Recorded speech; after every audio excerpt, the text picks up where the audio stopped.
408 že nazaj v Maribor, tako da bomo nekaj skušali uloviti ta čas. Hvala lepa za vašo potrpežljivost in razumevanje. Na določene stvari pač nišče od nas nima vpliva.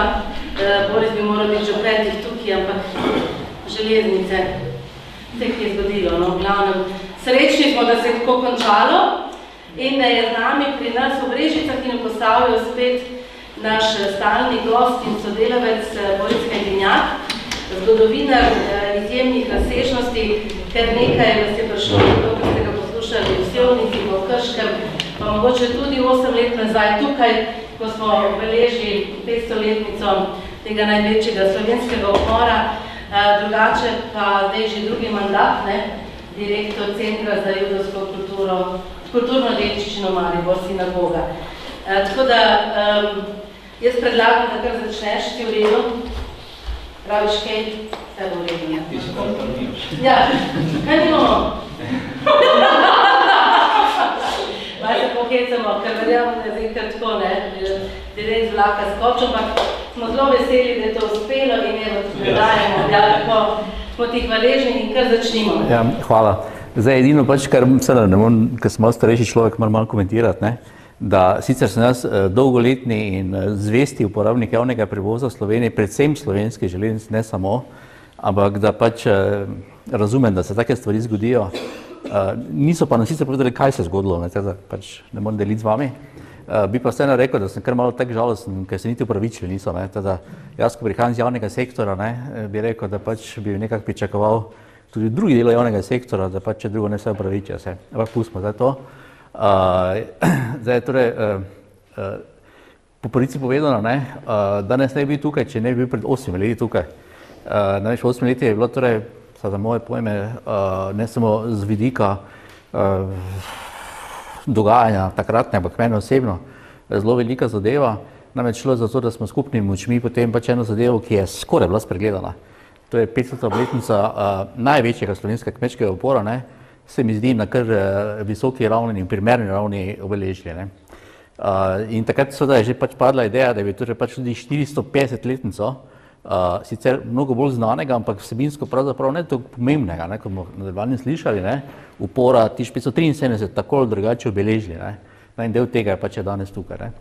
Torej, naslov sicer je, ker dejansko ne bomo vsem govorili, Hrvaški slovenski kmečki upor leta 1935 v Posavju, z seveda nekim uvodom, ki je pa, kot boste videli nadaljevanje, pač precej oseben. Namreč jaz sem, kot sem že povedal v uvodu, precej že star, teda sem že kaj videl, oziroma moji najzgodnejši spomini segajo v čas, ko je bila 400. obletnica tega upora, v bistvu 73 leta, takrat sem bil star 7 let. In seveda, ker so neki dogodki s tem povezani potem še naprej trajali, se jaz tega precej spomnim. Se pa mi zdi dobro tudi, da se pojasnijo neke zadeve, ker potem mogoče bomo razumeli, zakaj mogoče le malo žalostno, da se letošnja priložnost na nekem državnem nivoju, ne bomo rekel tukaj posavskem nivoju, ni moč boljše izkoristila. Za uvod pa takoj namenoma izbrana, za moje pojme, mogoče celo najboljša umetniško delo, kar ga poznam, vsaj likovnega sfera, na temo kmečkega upora. Zdaj, spet tisti, ki smo starejši, Krsto Hege Dušić, absolutno ni neznano ime. To je bil, ne bomo rekel, ravno državni umetnik v času socializma, ampak je bil zagotovo pač eden izmed najbolj prepoznavnih umetnikov. Izvirajo sicer iz tako zvane naivne šole, torej naivci so bili takrat, recimo tudi, ker so bili naivni in so bili narodni, seveda v državi, ki se pač imela za narodno in tudi v veliki meri seveda je bila, zagotovo neki status imeli. Ampak recimo, če bi on zdaj samo pač neke stvari delal, bi rekli v redu, ampak on je potem dejansko velik del svojega opusa posvetil kmečkemu uporu. Čeprav ni bil sicer ravno iz teh krajev, kjer je pač to najbolj znano, torej ni bil Zagorje, on je bil kot iz Petri. Res pa, da je potem kot Zagrebčan bil s tem povezan.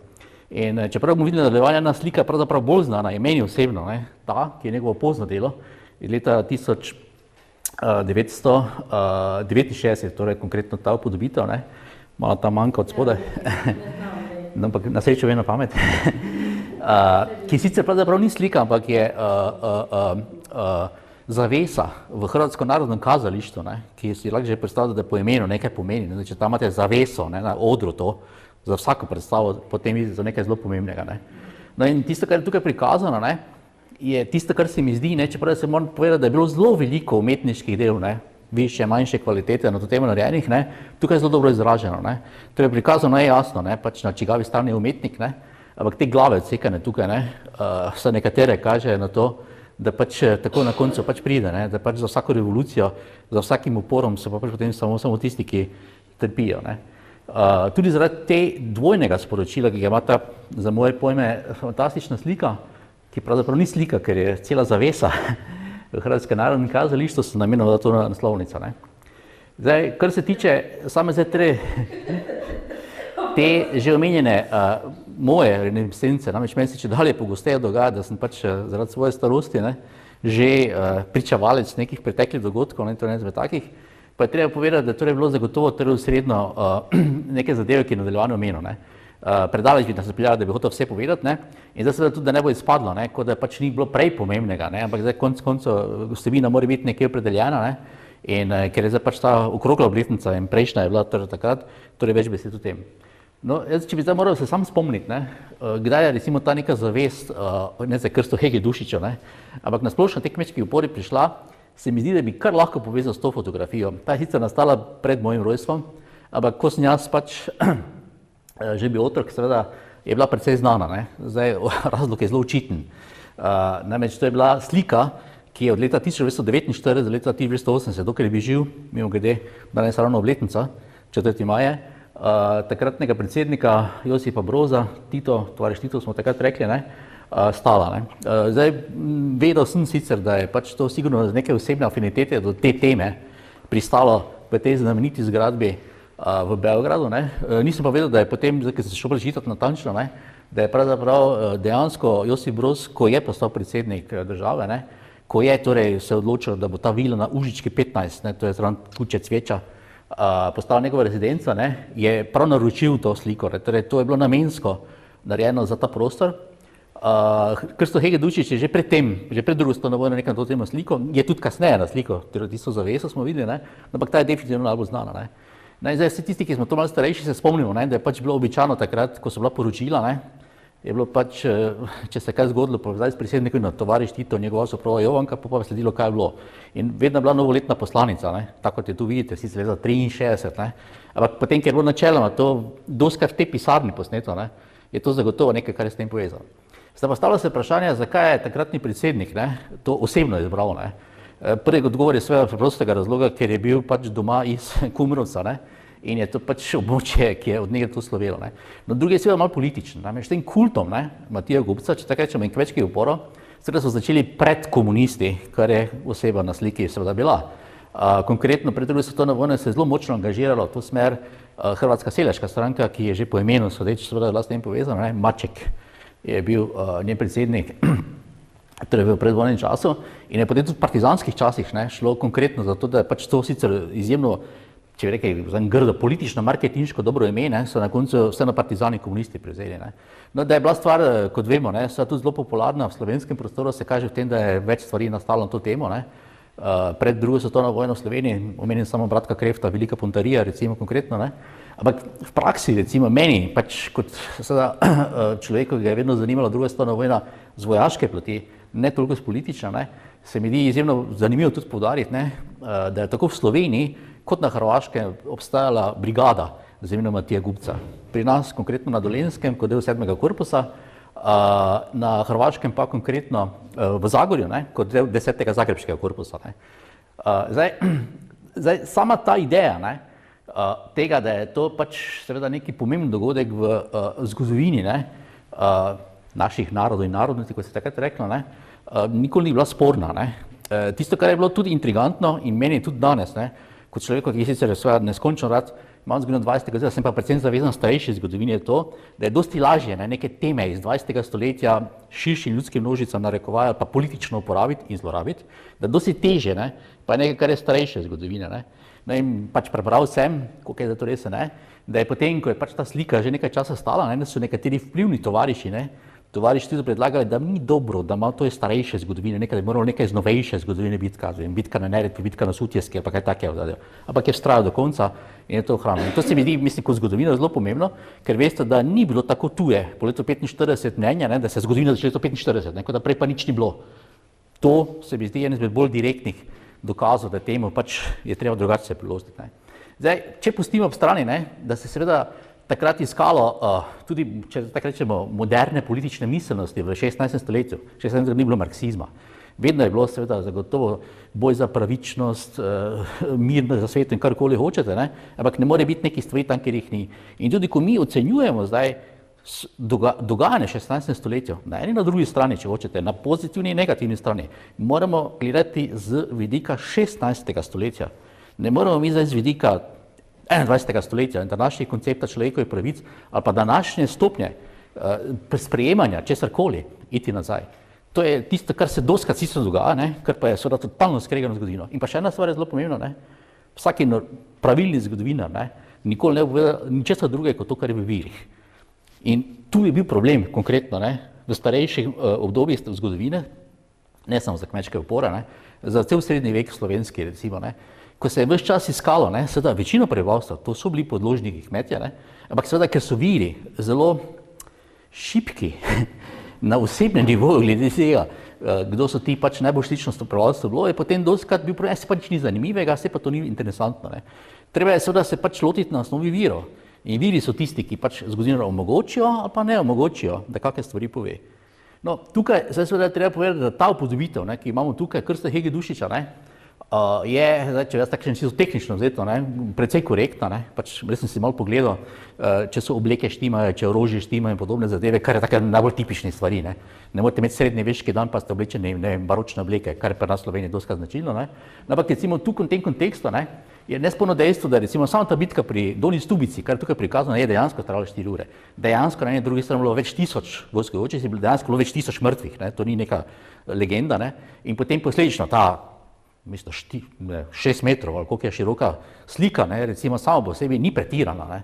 Oziroma vse, kar je s tem povezano, ne, je zaradi tega, ker je to bil neki dogodek, ki je bil absolutno izjemen v svojem času in še toliko časa kasneje.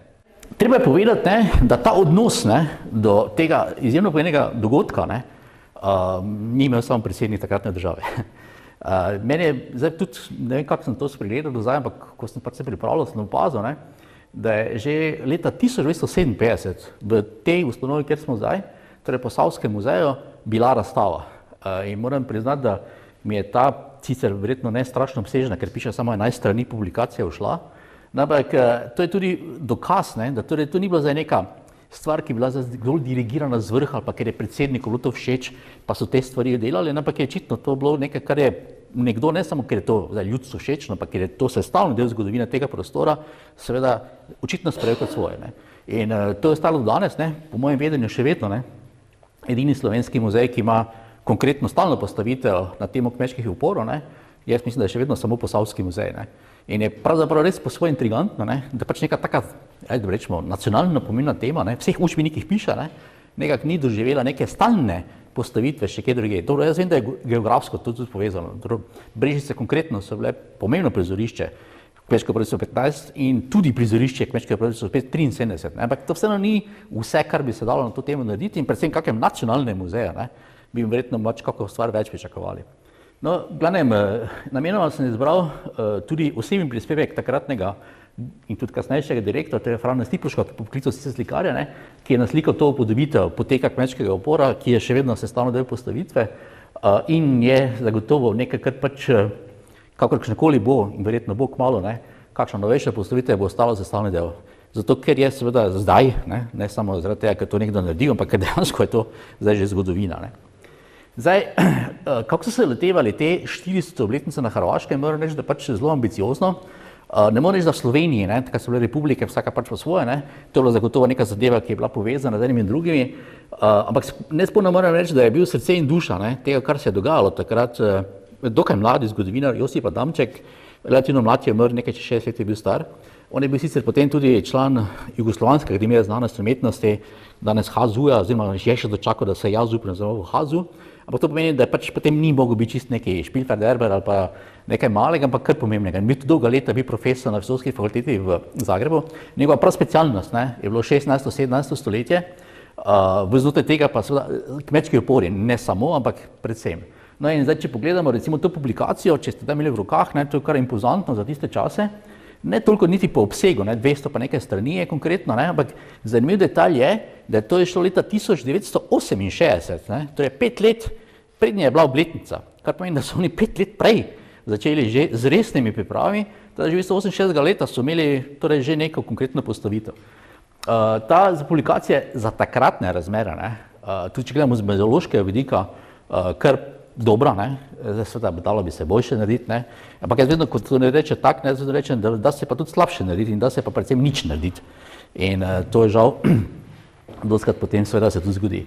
No, vsakega primeru, Josip Adamček ni to izdal, to je bilo pravzaprav začetek njegov dela, jaz sem pač te stvari malo bral in zdaj seveda pač kot zgodovinar se malo spoznam na to, kaj kdo naredil, pa kdo ni naredil, in seveda opazil sem, da sicer ne čisto sam, ampak da je bila kar ena ekipa, 3, 4, 5 zgodovinarjev arhivistov, ki so potem v naslednjih letih sistematično hodili predvsem Dunaj, Gradec, Budimpešta in proučevali vire, iskali nove vire o teh zadevah, torej v kmečkem področju 1973. In kar je zelo pomembno, kar se v Sloveniji ponovadi pa ne zgodi, te vire so objavljali, zato mi danes vemo, kaj so oni iskali in kaj so našli. Zdaj, to je seveda kar precej direktna kritika slovenski arhivistični stroki. Jaz mislim, da pač predvsem tukaj bi se dalo več narediti, recimo, ker vem, da pač so non-stop projekti, non-stop orientirajo arhivsko delo v tujini, ampak nikoli pač tisti, ki smo navadni smrtniki, tega ne vidimo. Oziroma, če je to posvečeno samo za arhiviste, potem pravzaprav ni nikomu posvečeno. No in tu v tem primeru, recimo pri Adamčku in tej ekipi, mislim, da so 3, 4, 5 priimkov, vidim, da se poleg njega menja, je šlo kar za neko sistematično. Pri čemer ne smete pozabiti, da takrat, ko je to Adamček delal s to ekipo, je imelo že več kot 100 let, ko je prvi resni hrvaški zgodovinar na to temo že napisal članek. In to nekdorkoli. Teda, v tem smislu so se točno zavedali tega, kar sem poudaril na koncu tudi, ko sem govoril o tem, zakaj to zgodovinsko pomembno, da zgodovina vedno temelji na virih. In če vi nimate virov, če se vi zadovoljite s tem, kar pač imate, ali pa mislite, da nič novega se ne najde, je to mogoče dobro pri šank debati, za resno strokovno javnost pa to seveda ni. No, zdaj, glavni vzrok je seveda to bil ideološko odzadaj, ne smemo pozabiti, ni bil za samo ta obletnica. Pač oni se hoteli verjetno najti neke zelo neposredne vire, ki bi pokazali čim bolj revolucionarni naboj tega pač upora. Izkazalo se je, da to pač ni, ker v 16. stoletju ni bilo to vrstne miselnosti. V vsakem primeru se pa potem seveda pojavljalo več špekulacij, kam za te vire interpretirati. In tu zdaj v hrvaškem zgodovinopisu ni čisto dokončno razjasnjeno. Ena taka zelo pomembna stvar je, da pač recimo ima neko zrno resnica, da voditelji upora pravzaprav niso bili kmetje, da so bili pač nizki plemiči, recimo. In teda, to je seveda zdaj, če gledamo po virih, vedno pač to, kaj v virih najdemo, ampak v enem primeru, zdaj, ko govorimo o tem, kaj za sam izraz kmečki upor pomeni, recimo, če imate vi, recimo, prebivalce Krške ali pa Brežic, ki seveda so lahko tudi kmetje, ampak recimo niso, kako zdaj potem to označiti, teda moče najbolj preprosto reči neutralno upor, recimo, kaj take. No, ne smemo reči, da v Sloveniji se ni zgodilo nič. Leta 1973 so bile 3 zadeve, koliko lahko ugotovimo, v takratni in sedanji prestolnici. Zanimivo, najprej Nuk je pripravil razstavo sicer o pač literarnih zadevah z kmečkimi upori, ker je to tudi neka daljša tradicija od Aškrca že naprej in tako naprej. Potem je seveda išlo v okviru Narodnega muzeja, takrat in sedaj krovnega muzeja v tej državi, posebna številka Situle, ki v bistvu ni katalog, ampak je v bistvu katalog dokumentov, kar je spet z vidika zgodovinarja zelo pomembno, da tereš neke stvari, na katerih arhivisti nam grdo rekel, sedijo, navadni smrtniki pa ne vidimo, potem lahko pač vidimo. No in tudi tako je treba poudariti, da ta 2 urednika nista kdorkoli. Branko Rajš, zdaj že pokojni Branko Rajš, je bil dolga desetletja pač v Narodnem muzeju pristojen za to obdobje. Jaz se ga spomnim kot študent, ker je pač predaval, ko sem jaz študiral, zdaj kot predavatelj mogoče niti ni bil, kako ne rečem, najbolj atraktiven, ampak seveda, ko človek je mlad, pa te stvari gleda in ne vidi vsega, kar je od zadaj, pa danes lahko rečem, da kot mogoče predavatelj res ni bil karizmatičen, kot so bili nekateri drugi profesori, ampak vidika, kaj pa naredil, je bil pa zelo karizmatičen. In tako doskrat je, pač eni pač več govorijo, pa malo manj napiše, eni pa malo manj govorijo, pa pač več napiše. Zdaj, Rajš je sigurno med tistimi, ki je zelo veliko pisal. In tudi recimo, če tudi imeli priložnost, ker so njegova potem ti sicer drobni člančiči razmišljeni marsikaj, potem v 3 knjigah išli o gradovih, o 16. stoletju, pa še nekaj, kar sem pozabil, je vsakem primeru treba povedati, da je zelo dobro dobil zraven. No, drugo ime tudi neznanka, to je bil dolgoletni vodilni slovenski zgodovinar Bogo Grafenauer. katerega doktorska dizertacija leta 1944, mimogrede, bil je kulturni bauk takrat v Ljubljani, ne, je bila o kmečkih uporih.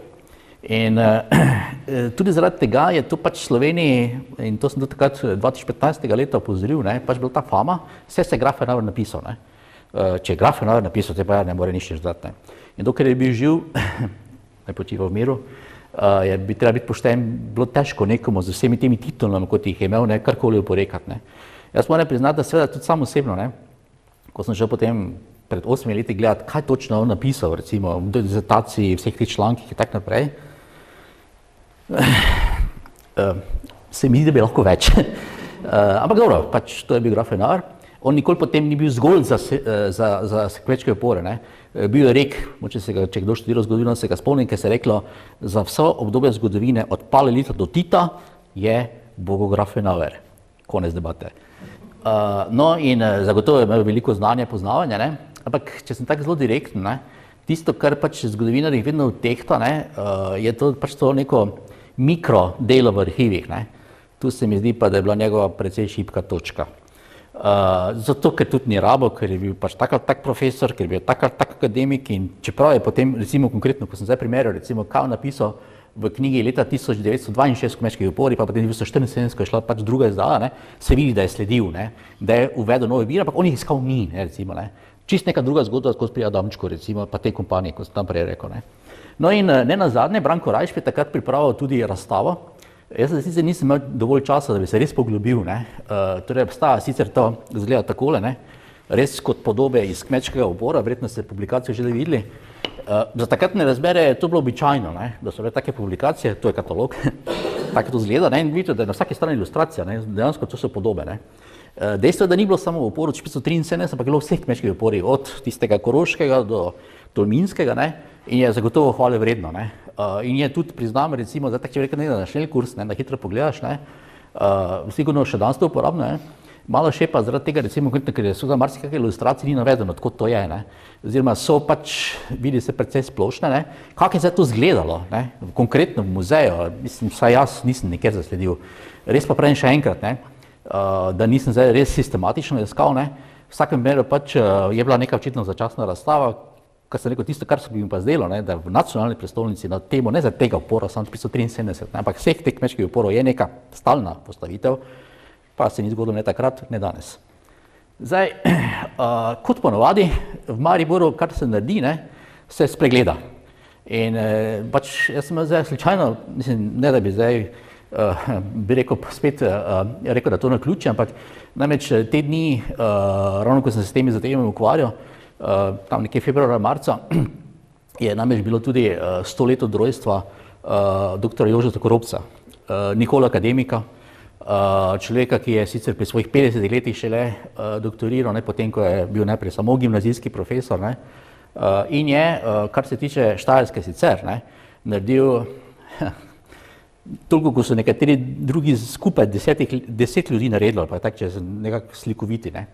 No in zdaj, on je namreč bil vrhunski poznavalec lokalne zgodovine Štajerske, ne, napisal je desetine člankov o različnih gospodstvih, in zdaj povod, ki je bil konkretno, je bil to, da v Slovenski Bistrici, ki sicer ni njegov rojstni kraj, on je iz morja pri Framu, zdaj če poznate Maribor, Slovensko Bistrico, na pol poti ravno. Pri Framu je šla na vas morje in to na pol poti med Slovensko Bistrico in Maribor in dejansko bil razpet med Maribor pa Slovensko Bistrico.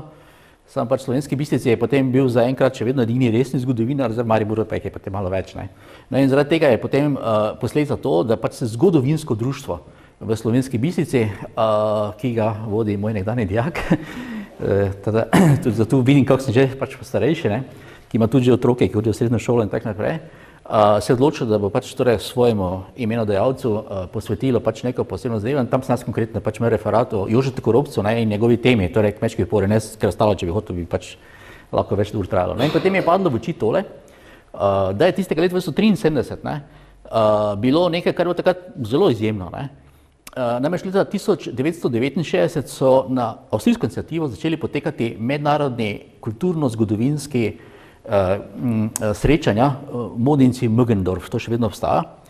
Modinci je namreč vas, kjer je bila konkretno tista znamenita bitka pri Šengotardu, ko sicer rečemo, leta 1664, 1664. To je 20 let pred drugim neuspešnim obleganjem turškim Dunaja. Ampak to je bila odločilna bitka, kateri je maršal Piccolomini premagal Turke in potem dolga zgodba. No, glavne, takrat se je Avstrijcem zdelo, pa pazi, je bilo leta 1969, bila je železna zavesa, da bi bilo smiselno neko tako temo, neutralno, ker če bi karkoli 19-20 šli, bi takoj nastal problem. Torej, začnimo pri starejši zgodovini, pač ta srečanja imeti. No in od takrat naprej to poteka. In 1969, ko je bilo to prvič, je bila torej Madžarska prisotna, država v sovjetskem bloku, bila je sicer neutralna Avstrija, ki je bila pa svoja kapitalistična, bila Jugoslavija. In to je bila ena izmed redkih priložnosti, da je recimo ti trije državno, bi rekli, kompatibilni sistemi, da so lahko sodelovali. In seveda mi sami vemo, da pač naš odnos Slovencev do jezika ni nepomemben in recimo tem iniciatorom tega bodinškega, mögendorskega srečanja se je zdelo pomembno, da torej se od vsega začetka enakovredno uporabljajo vsi jeziki. Seveda tako je nastal problem, ker jezik je v Jugoslaviji, ker v Jugoslaviji ni bilo jugoslovanskega jezika in seveda, ker je pač bila vedno ideja, da se to panonski prostor združuje in so bili zgodovinari potem iz Slovenije in Hrvaške, je potem bilo pač logično, tako je slovensko in hrvaško, ampak je vedno, vse publikacije in še danes so vedno nemško, madžarsko, slovensko in pa hrvaško, pač tako kot je. No in zdaj prvi, torej, da je bil ta srečanje, teh zelo zgodovinsko in v tistem trenutku, pazite, še vedno bila železna zavesa, ljudi so streljali, če so poskušali prečkati mejo z Madžarsko, je bil torej kongres, torej to srečanje v Mariboru. In tema so bili kmečki upori. Ni težko uganiti, kdo je moral biti pobudnik in kdo je bil glavni organizator vsega tega. Že menjeni, takrat že 53-letni doktor znanosti, ravno kar je 3. leto bil doktor, ki je za tiste čase in za tiste razmere s tem simpozijem zagotovo naredil več, kot je bilo do takrat mednarodno bilo karkoli njenega za vseh strani osrednjih takrat republiških institucij v Ljubljani. No, lokalnemu časopisu Večer, še vedno eden izmed 3 živečih časnikov v Sloveniji, se to zdelo pomembno in je konkretno to obelodano na naslovnici. Zdaj, tudi zanimiv, če bi rekli, čisto relikt časa, kako so časopisi včasih gledali, Andrej Marinc tukaj nekaj razlaga, in ko smo starejši, se ga še spomnimo, fotografije so seveda samo črno-bele in pa seveda to, da je neka taka novica prišla recimo na naslovnico, ne samo po sebi govori, koliko je bilo takratni Maribor. Maribor je takrat že bil neuradno univerzitetno mesto, to bilo zagotovo nekem visokem nivoju, je pa kmalu zatem tudi uradno postal v bistvu 75. leta. To je en taki detalj, ki vam kaže, kako se teh stvari lotevamo, oziroma kako bi se danes lotili, zagotovo z nekim mednarodnim znanstvenim simpozijem. Zdaj, sam Koropec je napisal nepregledno število člankov, niso vsi direktno posvečeni kmečkim uporom in kmečkim uporom 1573, ampak njegovo, bi rekel, tako temeljno delo in ker je tudi dejansko pokazal, da je treba iti na vire, je ravno torej, ker je pisal Štatenberg. Štatenberg ni katerikoli kraj, z vidika tega kmečkega upora, to je namreč zelo zgodna posest Franca Tahija bila. In je potem tudi zanimiv detalj, čeprav so bili štatenberški podložniki, med prvimi, ki so se upirali Tahiju, konkretno niso sodelovali v kmečkem uporu, še 73. leta. No in zdaj, kako se je tega lotil Koropec, jaz ne bom nikoli pozabil, ker sem bil kot njegov študent, sicer samo 1 leto, ampak priznam, da je to danes postil izjemen vtis na mene, ko je rekel v neki priložnosti, da če si dober strokovnjak, potem si sposoben isto stvar enako suvereno povedati v gasilskem domu v Šmartnu na Pohorju ali pa na Sazuju. To je dejansko za njega držalo in on je konkretno, če so vsi njegovi članki zagotovo na istem nivoju kot Grafenauer, če smo že pri tem, če ne celo bolj, je pa bil sposoben napisati podlistek, ki je izhajal takrat v Večeru, in ta svoj članek, recimo Tahi na Štatenbergu, Štatenberg in kmečki upor, je potem zelo interesantno povezal, sicer z mnogo bolj znano zadevo, Anton Aškerc, naš mogoče celo najbolj zgodovinsko navdahnjeni pesnik, je recimo v svojem ciklusu Stari pravodi kmečkih uporih napisal tudi recimo ciklus pesmi o Tahiju na Štatenbergu, recimo, ki je temeljilo na takratnem znanju. In potem on tako zelo v uvodu previdno reče, no tu se pa je pesnik zmotil, tu je pač ni čisto prav povedal. Mislim, da je tako zelo korektno, pri čemer je ta publikacija, to je tak izveščič, bila natisnjena z takrat neverjetnih 10 000 izvodov, in to so takrat delili. No in jaz ne bi bil pozor na to, če ne bi, ko sem še bil učitelj na prvi gimnaziji Maribor, ko sem te stvari razlagal, pač v tem smislu, da pač kakšna velika zadeva, takrat 30 let in podobno in da pač to nekaj pomembnega, ne. Zdaj pač na prvi gimnaziji Maribor, kjer sem jaz učil, niso bili dijaki samo iz Maribora, na prvi gimnaziji Maribor je tudi klasični oddelek. Teoretično, to pomeni, da neko se bolj zanima za zgodovino, praktično to ni nujno, ampak glavnem. To pomeni, da so lahko tudi dijaki odkot drugot, ne samo iz Maribora, ne. Bil je kot en dijak iz Starega grada pri Makolah. Zdaj, to ime nič ne pove, če ne rečemo, da Stari grad se imenuje zaradi tega Stari grad, ker je nekoč tam stal grad Štatenberg, torej dvorec Štatenberg, ki je v dolini, to ni isto, ne, to ni Tahijevo, to je kasneje še v Datemsu.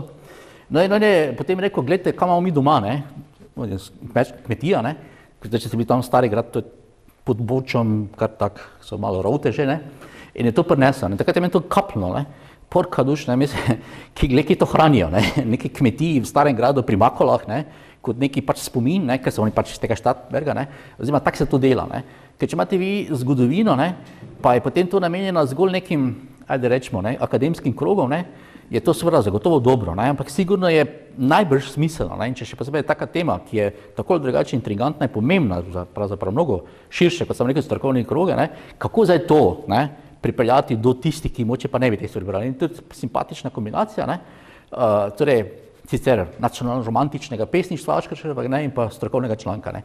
Ni nepomembno, kdo je to založil. Založila je še vedno obstoječ, ampak seveda senca nekdanje moči, založba Vzorja, ne, ki je takrat še vedno vodil Košar. To je ste tudi slišali, tiste znamenite zbirke kulturno-naravni spomeniki Slovenije, zdaj slišali, to je recimo njihovo delo, ne.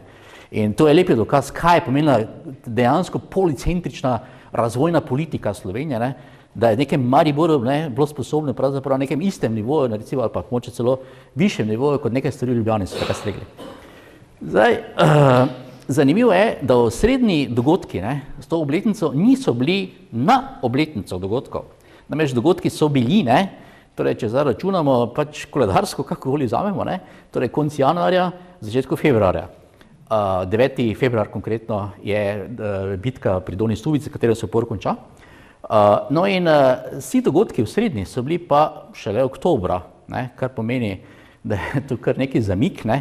Nisem nekje našel interpretacije, ne, zakaj je ta zamik šel, razen da je verjetno pač se kaj zalomilo.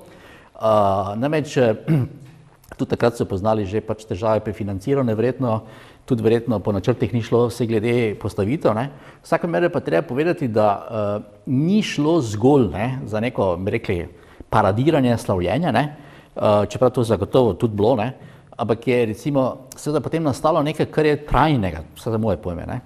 Na eni strani je seveda spomenik o tem nekem več nadaljevanja, ne, na drugi strani pa je, da v bližini tega spomenika, sicer v Gornji Stubici, so zapuščeni dvorec Oreščev spremenili v muzej. Zdaj, ideja sicer na prvi pogled ni najboljša, ne, če imate baročen dvorec pa kmečki upori, ampak vseeno, ne glede na to, rešili so neko stavbo, ki bi propadla in meni se zdi, ne samo ne, v Sloveniji, ampak kjerkoli se zgodi, da pač neki muzej ustanovijo, ne, to praznik, ne. No in torej, oni so se torej takrat hrvaške oblasti odločili, da bomo muzej in ta muzej še vedno obstaja. Avtor prvotne ponastavitve je bil že premenjen Adamček, ne, sigurno je to pač nekaj, kar danes ne bi več korespondiralo z obiskovalci, recimo, in tudi jaz, recimo, ko sem bil prvič v tem muzeju, mislim 10 let nazaj, recimo, sem bil prijetno presenečen, ne, da je torej stvar dejansko se modernizirala. Jaz sem poznal pač iz teh starejših publik, kako to izgleda, ne. No, to je konkretno ta 14. oktober, tu je pač takrat so rekli najdražji gost, ni šlo brez Jovanke, kot se spomnite, ne, ker to je vedno bilo, vedno tisti tovariš Tito in njegova soprova Jovanka, ne. In zdaj, kdo so ostali tu zraven, nisem mogel dešifrirati, noben mi ni prepoznal. Dejstvo, da je to leto 1973, ko je sicer tiste neke zelo prepoznani politiki, kot je Slavko Dapčević Kučar, pa to ste slišali, ne, so bili že out, ne, najbrž to je neka lokalna liga. Pa gledam, če kdo pozna koga, jaz nisem nikoga prepoznal konkretno, kdo bi najbolj razen seveda Jovanke.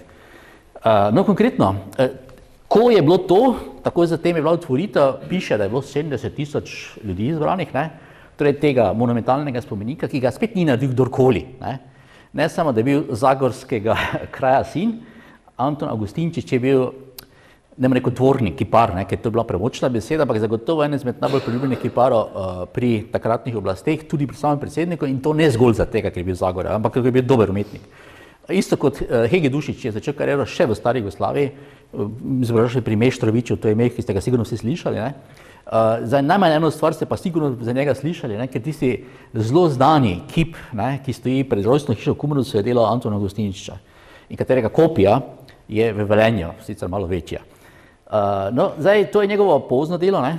V vsakem primeru se mi zdi, mislim tudi, jaz se spomnim celo tega, mislim, da takrat je bilo, mislim, da so neke krapinske pa tuhinske toplice, so bile takrat zelo aktualne, mi smo bili iz Maribora, nam je bil Zagreb pravzaprav vedno bližji, v tistim času, kot je bila boljša cesta, včasih kot Ljubljana, ne. In jaz se spomnim, da kot otrok, da smo hodili v te krapinske toplice in potem smo še šli pa kar pogledati, ne. Jaz imam to spomin od takrat. No, glavnem, zdaj sicer, ko sem bil v zrelih letih, ne, in sem to stvar gledal, ne, seveda sem drugače gledal, ne, pač ta monumentalnost me na prvi pogled, seveda, saj mene osebno, ne, malo odbijala, ne, in ta konkretno, ne, gubec tukaj na sredi, ki je predstavljen, ne, je seveda nadnaravno velik, ne, in jaz sem tu vedno malo skeptičen, ne, z vsem spoštovanjem do velikih dejanj prednikov, ne, tako poveličevanje nekak človek, vsaj jasno, pač nekako malo težje spremljal, ne. Ampak po drugi strani, če pustimo ob strani, da je potem umetnik v teh reliefih, ne, poskušal prikazati ne za samo upor, ampak takratno življenje, poskušal prikazati pa pravzaprav dejansko skozi neko naivno umetnost, ne, je meni vedno ključen tale moment, ki ga vidimo pa tukaj.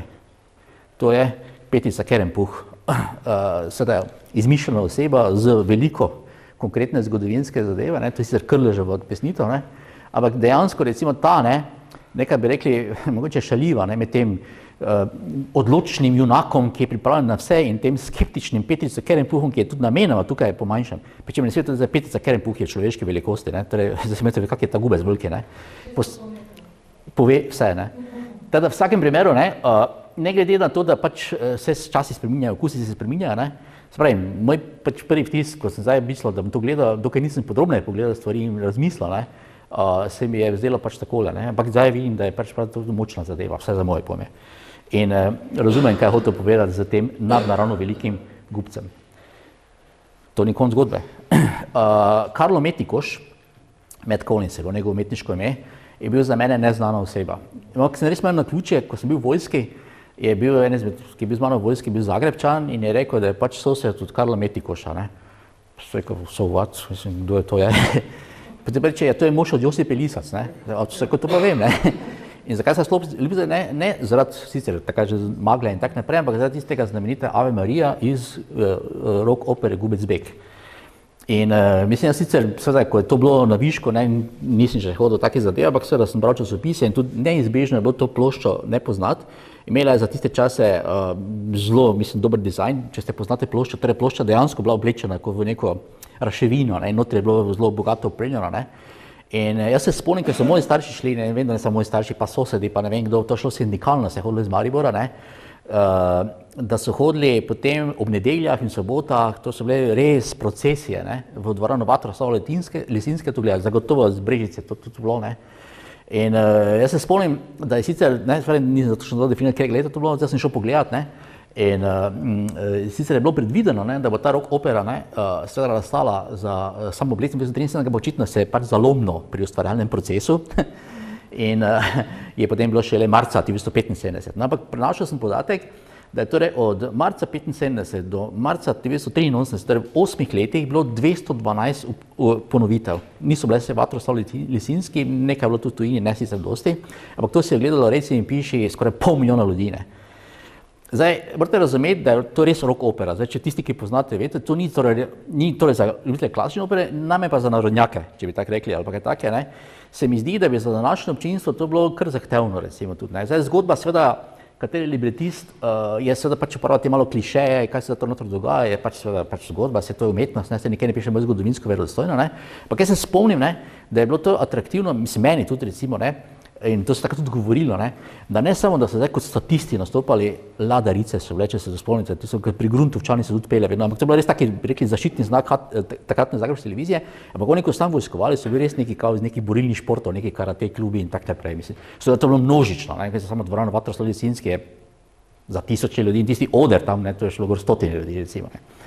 Zdaj, Josipa Lisac je potem sicer nadaljevala kariero, zdaj, da je alternativa, moče kdo slišal, je potem bila tudi Radio Kašverko, ne. In mislim, da je potem stvar zamrla tam še pred razpadom Jugoslavije, ne, ampak je imela, zdaj nisem mogel preveriti, ne, pisala, potem še imela, ne, 1 milijon gledalcev. Lepo vas prosim, probajte se spomniti kjerkoli stvari na prostoru bivše Jugoslavije, ki bi danes tako pozornost zbudila. Pa pravim, to ni na prvo žogo, ne, to ni zdaj hopa cupa, ne.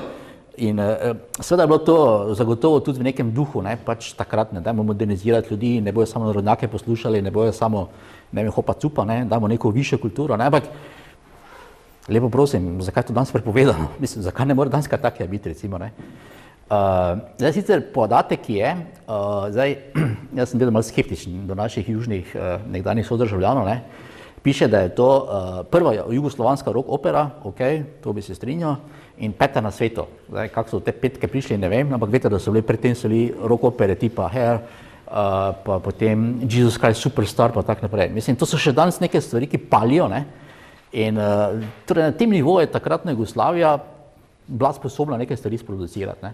To zdaj ni zgodovina direktna.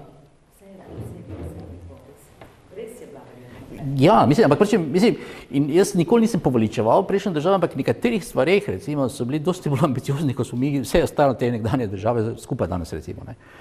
No, ampak spet, če ni konc zgodbe, ne, tudi film je bil posnet in še celo TV nadaljevanka, Vatroslav Mimica, eden izmed najboljših režiserjev hrvaških, kar je sploh, ne, zdaj zasedba je bila jako zvezdniška, zdaj spet že niste iz tistih časov se sigurno za Bata Živinovića slišali, ne. To je pač človek mimo grede, če ste gledali Walter Brani Sarajevo, ne, ki mu nikoli municije ne zmanjka, tako kot Nemcev nikoli ne zmanjka, ne. Ampak torej on igra tukaj Ilija Gregoriča, recimo, ne. Zelo interesanten izbor je, kdo igra Gubca, ne, Fabijan Šovagović, en izmed najbolj karakternih igralcev, kaj je kadarkoli bilo, kar jih jaz poznam. In dejansko, recimo, on dejansko za razliko Gregoriča, ki je vojak, ne, tukaj igra pač neko drugo vlogo, ne. Da nismo mogli vseh, ampak samo da še omenim, ne, kdo igra Tahija, ne. Pavle Vujsić, ne, in mislim, že kot to samo ta imena slišite, razume, pa to vidite, ne, da sploh ne govorim, recimo, ne, jaz spet gledam to čisto zgodovinske vidika, so zdaj kostumi štimajo, orožje štima, recimo te stvari, ne, ja, zdaj vsebina je malo pretirana, ne, je poudarjen ta, bi rekli, zelo marksistični pogled, ampak ko jaz vidim tisto ozadje, recimo, ko točno poznam Bruegelove slike in kako je on to podobno tu noter, recimo, ne, čeprav vem, da ni bilo čisto tak, ne, mislim, se mi milo stori, ne, in se rečem, mislim, kamoli sreče, da bi še danes kaj take delali. Mislim, izjemno sem razočaran, ne, sem poskušal sicer nekako, mislim, kdo pa kaj sem jaz, ampak recimo pričakoval sem, da moče kakšna TV Slovenija, ta film, recimo, za te obletnice, kakorkoli, že dala, ne. Nisem že dolgo več ne gledam HTV-a, tako da nisem na tekoče, mogoče bilo na HTV, mogoče vi veste kaj več, ne. Jaz pa danes to ni neki problem, ne, pač greste na YouTube pa si te stvari pogledate. Ampak vse je čist nekaj drugega, če vi date, uvrstite to recimo v redni program TV Slovenija, ne, ali pa ne. Zdaj, še več in marsikaj bi lahko o tem stvari povedali, ne, namenoma, seveda, ker ne moramo pač glede teh stvari povedati, bi samo opozoril še na to, da je nastal v tem okviru, ne, potem tudi spolni kmečki upor v Sevnici, nastaja ta kip Gubca v Krškem, ne, in ne smete pozabiti, v Ljubljani, ne, čeprav za razliko od kakih drugih spomenikov zelo pozabljeno, ne, na Gradu gor je spomenik kmečkim uporom. In takrat, mislim, da je bilo 75 let to narejeno, da je bil neki miks, je bil, ni bil samo ta 1573, ampak tudi 515, ampak to se je pozabilo, no. Mislim, ne spomnim se, kdaj sem nazadnje koga videl, da bi tam kakšen benec karkoli položil, ne, za razliko od kakih drugih zadev. Zdaj, vzroki za upor leta 1973 so seveda kot ponovadi različni, ne. Namenoma seveda ne bom govoril o povodu, ne, konec tudi povod je samo vzrok, ne. Res pa, da vsi počnem tistega pač Tahija nesrečnega, vsak primer torej imajo kot povod. In zdaj mi zgodovine vemo, da je pač vzrokov več, povod je en. Jaz sicer mislim, da je Tahijeva vloga bila na koncu preforsirana, ne. To so že ljudje pred mano opozarjali, ne. Na eni strani je bila preforsirana z vidika upornikov, ne, ker je pač vedno najlažje nasprotnika personificirati eno osebo, na drugi strani pa je seveda ta Tahijeva vloga bila preforsirana z vidika tudi potem plemstva, ne, ker je potem najlažje dati nekaj žrtev na javne. Ni nepomembno, da je Tahij točno v letu, ko je bil upor umrl, ne, in seveda, ker mrtvi se več ne morejo braniti, oziroma mrtvi več ne more nič narediti, ne, je potem bil za enega in druge pravzaprav, bi rekli, prikladen uporabni material. Ampak namenoma nisem začel s tem, ampak sem začel z zemljevidom upora 1915. Tisto, kar je seveda ta upor naredilo, ne, torej, če se zdaj zelo preprosto izrazim, ne, to je zelo nerazsodno uporabljanje javnih financ, bi v današnjem jeziku temu rekli, ne, in uporaba javnih financ za običajno ne najbolj smiselne skupne projekte je nekaj, kar je potem veljalo tudi naprej, ne. Torej, bilo je veliko javnega denarja, bile so potrebe, bile so takrat in bile so kasneje, najbolj konkretno Turki, nekako ne edino, in ta denar se je seveda potem dostikrat po privatnih linijah porabljal, ne, po sorodstvenih vezah, po tem, da se je danes zelo moderni izraz prisesal na javne vire dohodkov in podobno.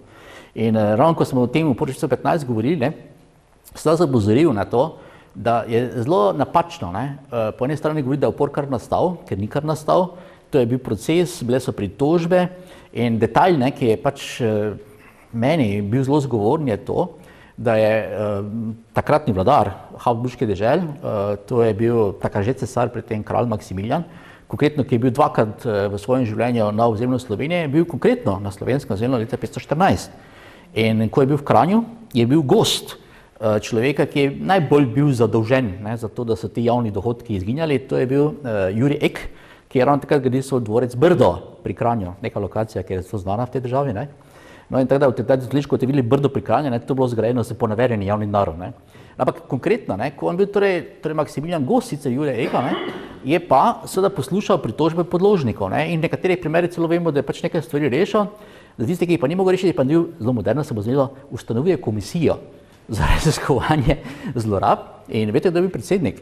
Predsednik je bil že takratni tržaški škof Bonomo, ki seveda med drugim pač tu zaradi tega je bil primeren, ne, ker je seveda poznal razmere tukaj. Ne. Da Churchill bi rekel, ne, če ne želiš problema rešiti, ustanovi komisijo. Jaz mislim, da tu pri Maksimilijanu in konkretno te komisije in tudi te komisije, ki so bile pri teh uporih, ne, je treba povedati, da ni šlo zgolj za dimno zaveso. Namreč ljudje, ki so vodili te države, čeprav seveda niso bili vedno vsi na, ajde rečemo, višini naloge, ne, vseeno so bili dovolj pametni, da so zavedali, da pač vreča stoji, pač dokaj stoji, da pač to ni brez dna in da je najslabša varianta to, recimo, ne, če vi rabite neke stalne dohodke, da se ljudje upirajo oziroma da ne plačujejo. Ne. In zdaj ne moramo pričakovati, da bo zdaj tisti, ki vladajo, spreminjali zadeve, ne. Če pa dejansko pač ste taki, ko je, plus to ne morate zajeti, recimo, kaj vem, niso poznali tega, niso poznali onega, recimo, kar bi nas to reševali, ne, plus to ne smete pozabiti, ti ljudje niso bili demokratično izvoljeni na volitvah. Res pa da ne morate reči, da tudi recimo nekdo kot Maksimilijan, kot vladar in tudi njegov nasledniki niso bili čisto neodvisni. Imeli so, če ne drugo, vsaj deželne ustanove, kjer je sicer res imelo vodilno vlogo plemstva, ampak to pomeni, da niso odločili vsem. In ravno absolutizem, ki bo šele za tem prišel, tu še ni absolutizma konkretno, ne, je pa tisto, kar potem mogoče res lahko pomeni, da en samo vlada. V tem času zagotovo ne. Tisto, kar bi še poudaril, je to, da tudi zaradi tega, ko vidimo ta obseg, ne, se tukaj zrcali en moment, ki je zelo pomemben. Torej, kmečki upor 1515 je mnogo bolj pomemben slovenskega vidika, kot je hrvaško-slovenski kmečki upor, pa ne zaradi samo obsega, ker dejansko je zajel večino takratnega in današnjega slovenskega zemlja, ampak zaradi tega, ker je dejansko trajal mesece. In to je bila resna zadeva. Ne? In to so bile resne bitke, več jih je bilo, ni bila samo ena. V praksi tudi meni se je zdelo, ne, pa pravim, ne da bi se hotel hvaliti, ampak zdi se mi, da nišče pred tem malo ni tega poudaril, je pa še ena zadeva. Poglejte, kam je segel ta upor. Segel je seveda čez današnje ozemlje državne meje Slovenije, na območja, kjer seveda še danes sicer zelo redko živi slovenska manjšina. Ampak so pa tudi območja Koroške in Štajerske, ki ni nobene slovenske manjšine, bilo takrat, tako ni danes. In ne smete pozabiti, da je eno od glavnih prizorišč upora bilo Kočevsko. V 16. stoletju, 1515. leta, na Kočevskem ne živijo Slovenci, ker živijo kočevarji. Kar pomeni, da ta ideja tukaj, ne, ki je bila, čeprav je bil to slovenski kmečki upor, je bila onkraj nacionalnih volitev, ki se takrat začnejo pa res porajati, so še na začetku. In zadnja stvar, na katero bi se kadarkoli se vidi Slovenija lahko porekala, je neka ekskluzitivnost, izključevalnost. V takem primeru imate točno to. Isto je mimogrede, tudi potem pri kmečkem uporu 1573, zato se reče hrvaško-slovenski kmečki upor. Tu nikoli ne rečemo slovensko-nemški, ne, ali pa slovensko-kočevarski, ali pa kaj tako, ampak treba biti korekten pa povedati stvari tako, kot so. Zdaj, tukaj vidim, da so to bila vprašanja, ki niso se zatikala samo Slovencev ali pa naših prednikov, Slovencev, ne, ampak torej dejansko vseh ljudi, ki so bili istem socialnem položaju, ne glede na jezik, vero, bi danes rekli, ali pa karkoli raso. No, drugo, kar se mi zdi izjemno pomembno, je pa to, da je po tej zadnji veliki bitki, ne, ki je bila proti kmetom pri Celju, ne, nastala ta znameniti vir, ki tudi, čeprav je bil že ne vem kolikrat objavljen, tudi takrat 2015, ne, seveda spet potegnjen ven in tako naprej, ima eno zelo globoko sporočilo. Namreč, spet se mi zdelo malo nenavadno, ampak meni se zdi, da ni še takrat opazil tega, ne, da ne gre zgolj za to, da so to prve slovenske tiskane besede. Namreč pesem je napisana v nemščini, ne, nastala je potem, ko je bila končana bitka pri Celju. In te bitke pri Celju so bili kmetje poraženi in potem, ker je seveda pač ti kmetje so vpili, ne, Ljukup Levog Majna, ne, pa Stara pravda, je torej ta nemško govoreči pesnik, ki je morda bil celo očividec te bitke, ne, to vključeno tako kot refren, zato ponavljam, Ljukup Levog Majna, pa Stara pravda, ne. In zato se to vedno izpostavlja, ne? Torej, ne samo, ne, da imamo pač Trubarjeve knjige, ampak prve tiskane besede so tole. Ne? Ampak detalj, ki je tu pomemben, je seveda sama vsebina teh besed, vse niso katerekoli. Stara pravda, čeprav imaš to še vedno v misli napačno, ne pomeni staro pravico, ne? Pomeni stare dajatve, ker pravda je bila osnovna dajatev v srednjem veku in 16. stoletju. Torej, tisto bi rekli temeljni davek, današnjem jeziku ali kaj takega. In seveda je šlo za to, da ker se takrat pojavil razvijajoči se kapitalizem, je bilo treba maksimalizirati profite, ne?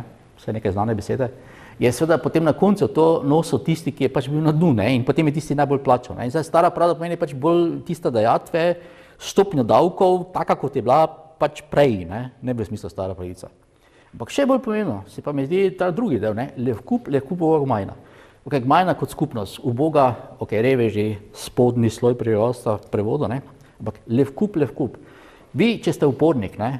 Vi, če se upirate čemrkoli, če ste sami, ne? Pa če ste še tako pogumni, pa če ste še tako zgovorni, karkoli, boste naredili nič. Če se pa povežete, ne? Zato levkup, pa potem moče kaj dosežete. Če drugo ne, ima se z vami dosti dela. No, ampak v praksi, tu bi lahko rekli, da gre za, če bi v današnjem jeziku govorili, pravzaprav že neki mini politični program. Kar se mi pa najbolj spregledano zdi, pa je naslednja. Torej, bitka je bila pri Celju. Naslov pesmi pa je nova pesem o kranjskih kmetih. Celje ni na Kranjskem, Celje na Štajerskem. Zakaj bi nekdo, ki je verjetno bil očividec tega, torej udeleženec bitke imel Kranjci? Iz istega razloga, kot je še 300 let kasneje vodnik imenoval Slovence Kranjci. Torej, pesem je pravzaprav o slovenskih kmetih, oziroma njemu kot seveda ne Slovencu, temu očividcu, nemško govorečemu Landsknechtu, ne, je seveda to pač, čeprav so izhajali iz različnih pokrajin, so bili štajerske in so bili krajinske, mogoče še kaj druge, ne, so za njega nekaj skupnega. Porabo je imel srednje slovenske dežele, ampak to mi danes rekli Slovenci. Teda z tega vidika, upam, da zdaj verjamete, ne, da je ta upor ne zato, ker je bil tudi neuspešen, ampak zaradi dejansko vsebine, nekih, če bi zdaj mogli reči, nekih, kaj se lahko zgledujemo danes, ne, pravzaprav bolj pomemben, kot je upor 1973, pri čemer ne trdim, da je upor 1973 nepomemben. No, glavne, kakorkoli, tisto, kar je bilo ena izmed glavnih problemov, ne, 1515. leta je 1573. leta bil še večji problem. To je turška nevarnost. In jaz moram reči, da seveda kot spet starejši človek, ne, lahko rečem, da recimo, kaj se jaz spomnim, da so v meni recimo moji stari starši, recimo, ko so še živeli, recimo na podeželju govorili, ne. Pač mene sicer najbolj zanimala vedno druga svetovna vojna, ampak to so nekako bili prezgovorni. Moji predniki so recimo konkretno s Prlekije, ker ni bilo pač mobilizirano nemško vojsko, konkretno oče od moje mame je padel, ti niso vedeli točno kje, še zdaj ne vemo kje točno, mislim pač nekje. Po drugi strani, po očetovi strani so s Prekmurja, dedek je bil torej v madžarski vojski, pol je dezertiral, ni nekih junaških zgodb, nič komprimljivega, ne. Ampak v praksi, recimo, če pa je potem so morali reči, ko so rekel, dobro, kaj vas pa kaj starejšega, znate, so pa vedno bili Turki. Ne, in to v Prekmurju in Prlekiji. Zdaj, če poznate Prlekiji, Jeruzalem, tam so moji predniki in tam imate celo neki turški klanec, ko so babe vdarile gor pa dol, ne. In potem, če bi rekel, kaj je meni kot otroku, recimo, bila poleg druge svetovne vojne, ne, ki je bila zagotovo, pač že zaradi tega, ne, ker pač vedel sem, zakaj nima moja mama očeta, zakaj nimam dedka po tej strani, ker je padel kot nemški vojak, ne. Nekaj, kar je najbolj zgodaj bilo zgodovinskega, ne, Turki, ne. In zdaj seveda, kot pač mnogo let kasneje, ne, ko to realno gledam, ne, recimo, ne, se mi zdi skoraj neverjetno, da teh najmanj 200 let slovenske zgodovine, torej mi rečemo temu turški padi, ne, čeprav je to dosti širši pojem, je tako slabo in sploh spregledano, ne. Ne smete pozabiti, da seveda, če ne bi imeli še celo, ne, torej dela mojega nekdanjega profesora, ne, nekdanjega kulturnega ministra Primoža Simonitija, ne, pravzaprav to temo kaj dosti ne bi imeli, ne. Pričemer, seveda, z vsem spoštovanjem tudi do seveda gospoda Simonitija, ne, moram reči, da recimo tukaj on napisal tisto Turki so deželi že, ne, to je relativno skromna publikacija, ne, čeprav je dosti sebine noter, ne, tu ilustracij ni dosti, ne, on se zelo potrudil, ker je to pri Mohorjevi založbi šlo, kar pomeni, da čeprav to strokovno, ne, je to še vedno za širše množice in mi neke prave, take bi rekli, strokovne, ne, ocene tega 200-letnega najmanj obdobja, ne, ki je globoko vplivalo, če nam je to všeč slišati ali pa ne, na slovensko zvezo nimamo. Za razliko od vseh ostalih sosednjih narodov. V Avstriji recimo ta tema nekdaj, ne, pa ne samo, ker so Turki dvakrat oblegali Dunaj, na Madžarskem je to nacionalna tema, da sploh ne govorimo na Hrvaškem, kaj šele vsi ostali, ne, južne od Hrvatov, ne, ker imate Srbije, ne, 6 stoletja Turaka in tak naprej, ne. Da slovenski prostor nikoli ni bil direktno pod turško oblastjo, ampak samo en argument bom dal, kar sem tudi vedno rekel kot dijakov, ne? In se zdi neverjetno, da to ljudje nočejo ponotranjiti v tej državi. Ne? Torej, danes je zelo moderno govoriti o tem, da so priseljenci, migracije nekdaj. Vse res, se strinjam, od nekdaj so. In najbrž ni težko pogruntati, ne? Da imamo to v Sloveniji zelo direktno izraženo. Ne? Če vi gledate na lestvico 10 najbolj pogostih slovenskih priimkov, boste na prvem mestu našli koga? Novaka. Novak je nekdo, ki pride novo od nekod. Lahko je sosedne vasi, lahko pa tudi drugo. Ampak veste, da med prvih 10 top slovenskih priimkov prije tudi Horvat. In mislim, da Turk ni strašno daleč. Horvat pomeni kaj? Da nekdo, ki je prišel z Hrvaške. Turk pa ne pomeni nujno, ne? Posledico turškega karkoli že, ampak nekdo, ki je prišel z turške strani. In če samo to seštejete, pa dodate vse priimke, ki so na ič, kot Zupančič, Jelinčič, ki so verjetno tega porekla, ne? Gotovite, da to, kar mi Slovenci smo, ne? Smo pravzaprav veliki posledica tega, kar se je zgodilo 15., 16., 17. Bile so ogromne migracije. In mi, genetsko, če že hočete, ne? Seveda smo v veliki meri posledica tega. Kje je še vse ostalo? Ampak samo ta argument. In zdaj se probate spomniti, a je bilo kadarkoli neka resna, konkretno poskus, strokovni, znanstveni obdelave te teme. Edina svetla izjema je bila, mogoče tudi zaradi tega, ker je bil ravno taki čas, ko je Slovenija samo osvojila in je bilo vse izgledalo mogoče, ne? Velika razstava v turkerijah na Pokrajinskem muzeju v Ptuju. Pri čemer verjetno zgodbo malo poznate, ne? Tiste slike so bile od nekdaj tam, ne? Ampak dokaj ni prišel avstrijski strokovnjak z izurjenim okom, ne? In je videl, kaj tam vidi, ne? Pravzaprav niso točno vedeli, kaj tam imajo. Ne? Takrat je nastala v 23 leta za takratne razmere izjemna razstava. Ne samo, da so plesali turške plese, pa je bil turški šotor, ne? Dokumentarni film je bil posnet. Mislim, razstava je bila za takratne razmere, mislim, 23 leta izjemna. Ne? Imela je 100.000 obiskovalcev. Zakaj? Tudi zaradi tega, ker je sledila konceptu, ki ste ga Avstrijci že zdavnaj razvili, tako zvanih deželnih razstav. Ne ponovilo se više, nikad više.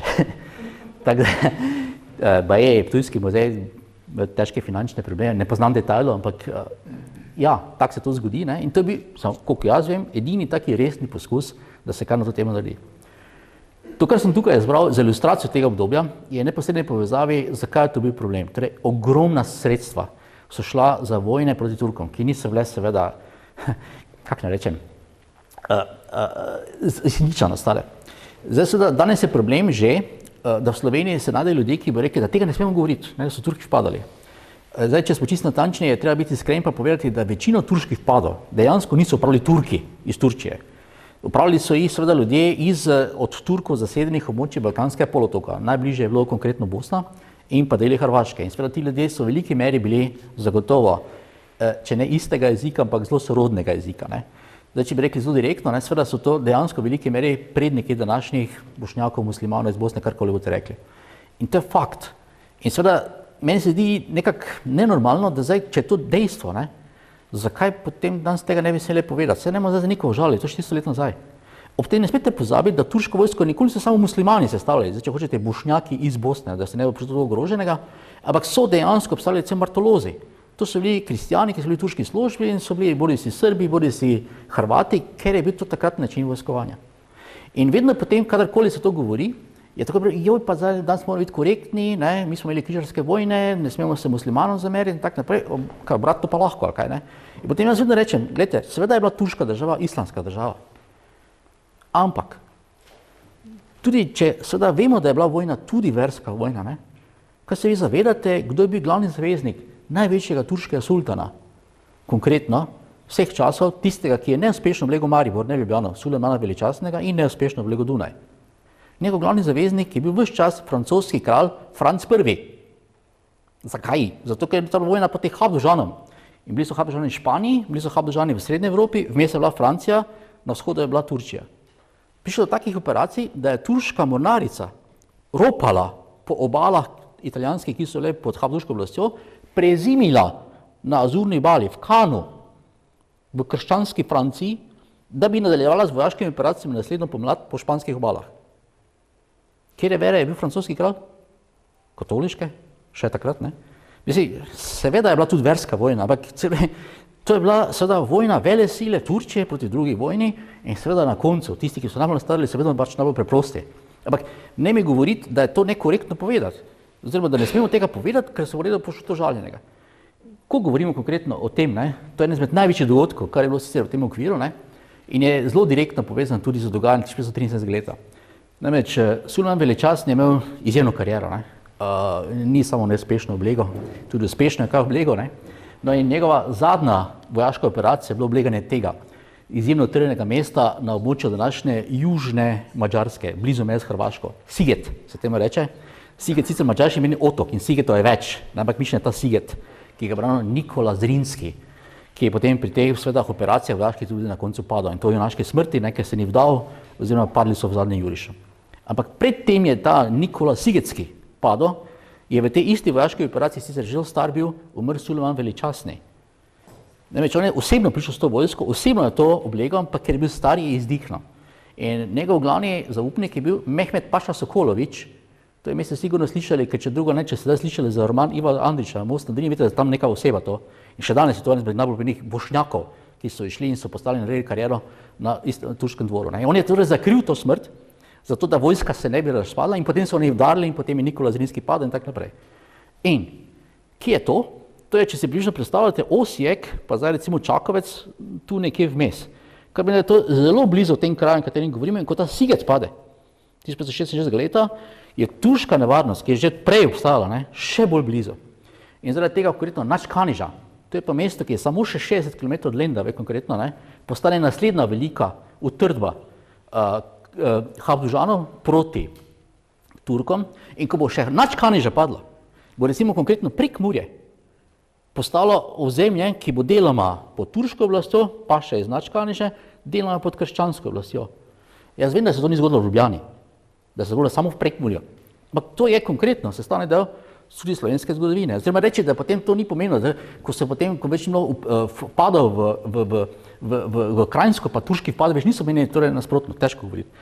Kaj je to v praksi pomenilo? To je v praksi pomenilo zelo pomembne posledice. Ne samo z tega vidika, da je to seveda zelo veliko stalo in spet na koncu kdo je to plačal. Na koncu tisti, ki so na dnu, ampak je tudi pomenilo v praksi, da je nekaj, kar je že prej bilo, zdaj pa stane zelo množično, da vi rabite zelo dosti vojakov. In ni nepomembno, da večina voditeljev, večkrat od 1973, ima konkretne vojaške izkušnje v vojnah proti Turkom.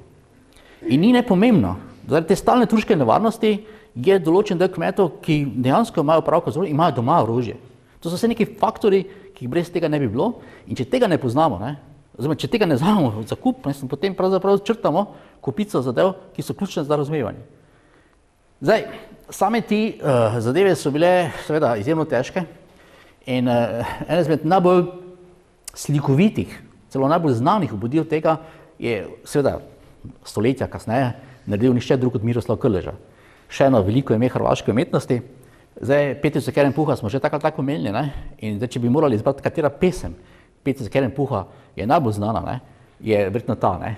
Ker ste sigurno že slišali, nikdar ni bilo, nekak bilo in tako naprej, to vse v tem izjemnem kakovskem dialektu, ne? In zdaj, ko ta prvi del pregledate, ne?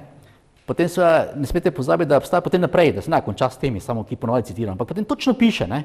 Torej imate točno omenjene Festung, Karlstadt, Karlovac se gradi, konkretno vse naslov pesmi je nekdorkoli, ne? To je Kevin Hiller. To je bil koroški plemič iz okolice Beljaka, ki je vodil te gradbena dela. In to je tisto, recimo, kar nam govori o tem, koliko je to pritiskalo. In to zdaj ni bila neka zlobna domislica takratnih vladarjev ali pa plemstva, ampak realna nevarnost. Seveda je ljudstvo na koncu najbolj trpelo, ampak v praksi nikakor niso tega trpljenja pa sprejemali seveda kot nesmiselno ali pa samo nepotrebno. Seveda pa so bili zelo občutljivi na to, kako ravno konkretno se z njimi tukaj ravna, oziroma kaj pravzaprav se dela z denarjem. In dodajte še k temu, ne? Če si ti, nas bi rekli moderno, opolnomočen, naprimer za tem, da dejansko vidiš svet, da si oborožen, da se spoznaš na orožje, potem verjetno drugače razmišljaš, kot bi, če bi samo res dejansko tisto njivico svoje pa svoj vinograd obdeloval. Zdaj, še en detalj, mimogrede, Miroslav Krlež je bil seveda veliko ime kulturne scene že v stari Jugoslaviji, ne? No in detalj, ki je relativno malo poznan, je to, da je prva izdaja Petrice Keren-Puha išla v Ljubljani 1936. leta. In je seveda še en dokaz, ne samo o tem, koliko je bila takratna kulturna scena povezana, ne, ampak recimo, koliko je ta kajkavski dialekt kot taki, ne, dejansko seveda temu, kar pač rečemo slovenščina, blizu.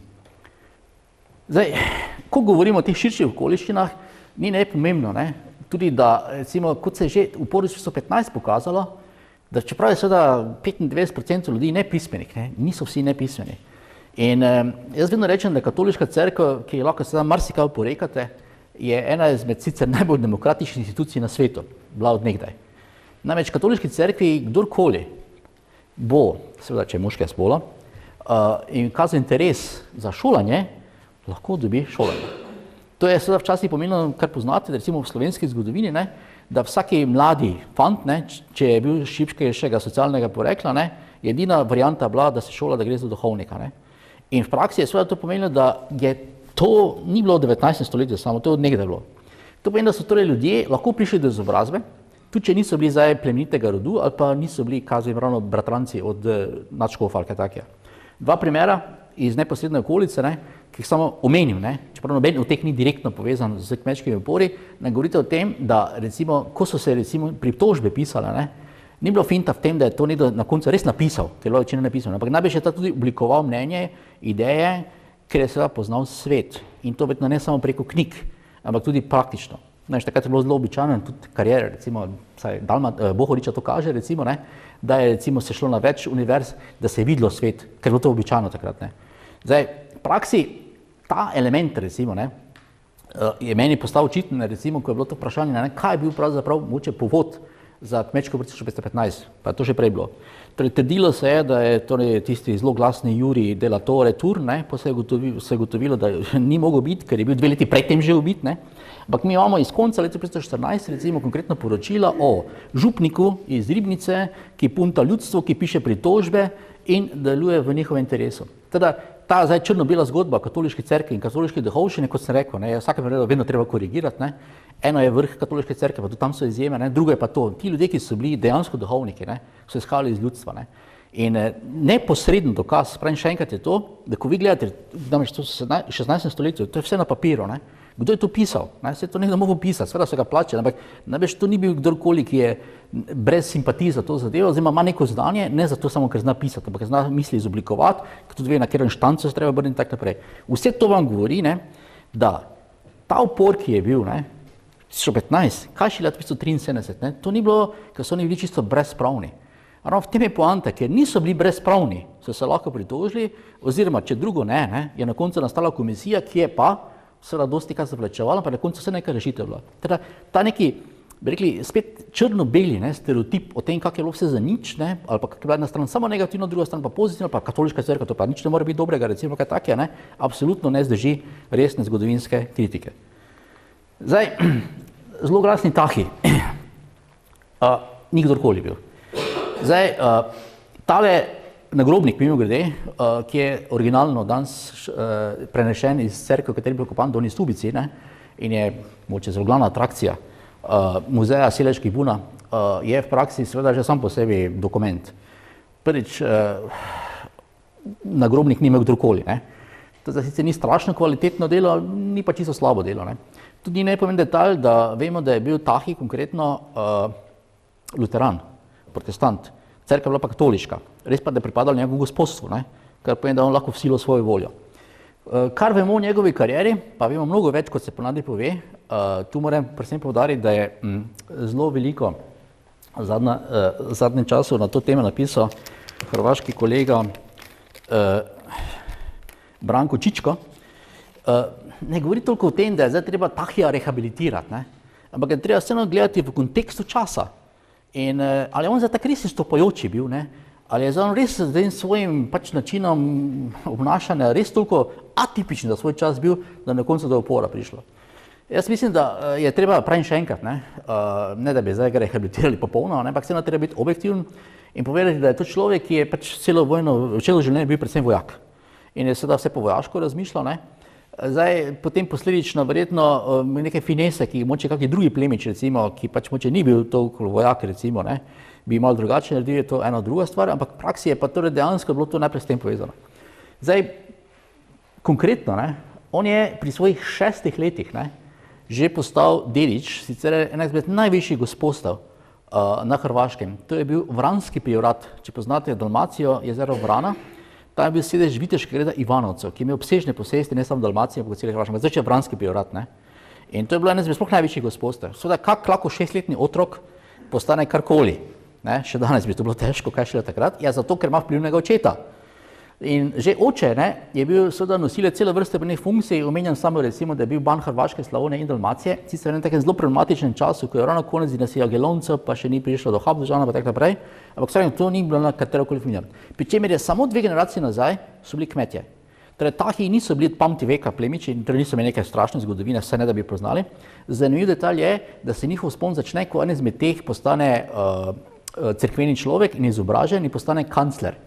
Kar pomeni, da je preko pismenosti šla ta zadeva, ampak to je precej nazaj. Zdaj, zakaj to starejši slovenski hrvaški zgodovine niso šli pogledati, ne vem. V vsakem primeru pa lahko povem, da recimo, kar se madžarske zgodovine tiče, jaz sem, čeprav ne znam madžarsko, velik spoštovalec njihovega dela, ker ima izjemne zgodovinarje in kar seveda zelo pomembno izjemno dostopne vire. Teda, to, kar zdaj tukaj razlagam konkretno, temelji poleg dela hrvaške kolege Čičkar, seveda več delih madžarskih zgodovinarjev, ampak v vsakem primeru potem, ko date to celotno sliko, ko nazaj samo tiste pritožbe iz zadnjih 10 let življenja Tahija skupaj zberete, predvsem dobite človeka, ki je celo življenje pravzaprav bolj malo lepega imel pa srečnega. Zdaj, funkcije so recimo zelo značilne, prej smo omenili Siget, če se spomnite, tista ključna utrdba, on je poveljnik Sigeta v nekem obdobju, kar pomeni, da že po tej logiki ni kdorkoli. In potem, ko Siget pade, ko Načkaniže postane glavno mesto, glavna utrdba na meji s Turki je on poveljnik Načkaniže. Mislim, to vam govori o tem, da je to nekdo, ki ni lokalna liga. To je nekdo, ki je jako visoka liga. Že en zanimiv detalj, spet, kar se plemstva tiče, mi vemo, da recimo grb, ki ga tukaj vidimo, je seveda on potem razvil, zdaj ne vemo točno razlogov, zakaj. Zanimiv detalj je seveda tukaj, ker je ob njegovem grbu, ki je tukaj na čeladi, to grb njegove žene, ki ni kdorkoli, ampak iz rodbine Zrinskih. In mi vemo, da je torej ta njegova žena bila tudi pokopana v tej cerkvi, mogoče po celovisto nagrobno ploščo. Žal, ker je samo omenjena z besedo, mogoče ni še se zdaj tega ni vzr, ampak ta grb to nedvomno kaže. Ampak pravim, tisto, kar je zelo pomembno tukaj, je to, da je konkretno sam Tahi zelo direktno še v zgodnji fazi svoje kariere povezan tudi z Posavjem. Namreč, on je sicer imel glavne družinske posesti na območju Požege, to je zahodna Slavonija, ki torej v 30., 40. letih 16. stoletja dokončno pride pod turško oblast. Ker pa seveda ni kdorkoli, ker je zelo sposoben vojskovodja, nosilec javnih funkcij, zelo pomembnih, pa dobi seveda neke druge posesti in ima kapital, ki ga potem vlaga v naložbe. Zdaj seveda Mokrice, kot veste, so tako v meji.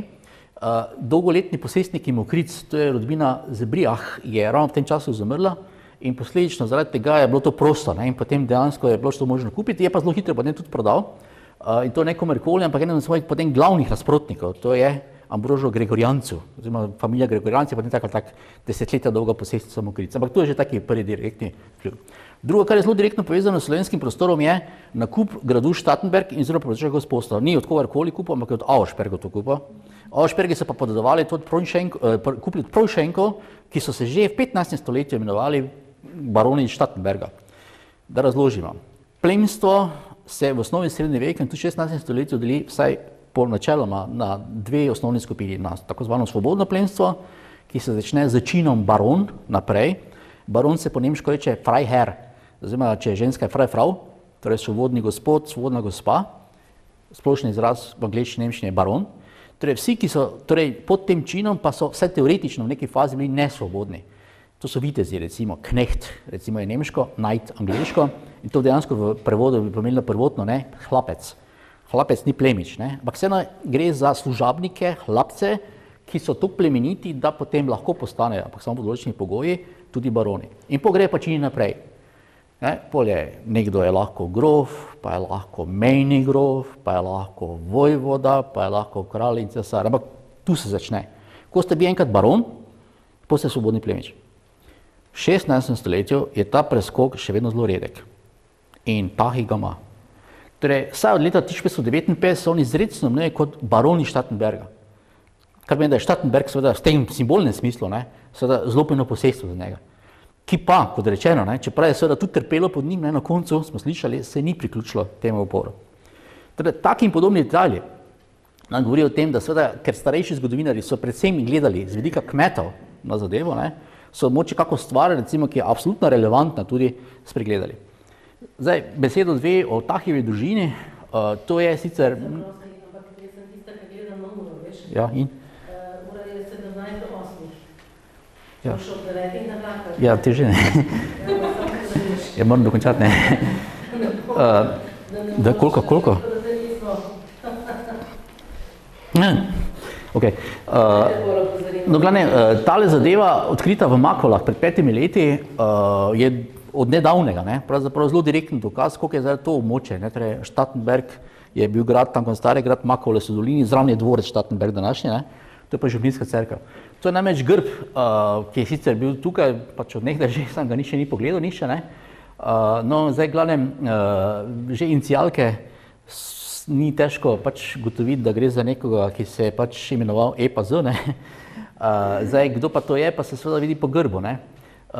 Te dvojno krilo je grb nikogar drugega kot seveda najbolj od plemenitih hrvaških rodbin, to je od Zrinskih.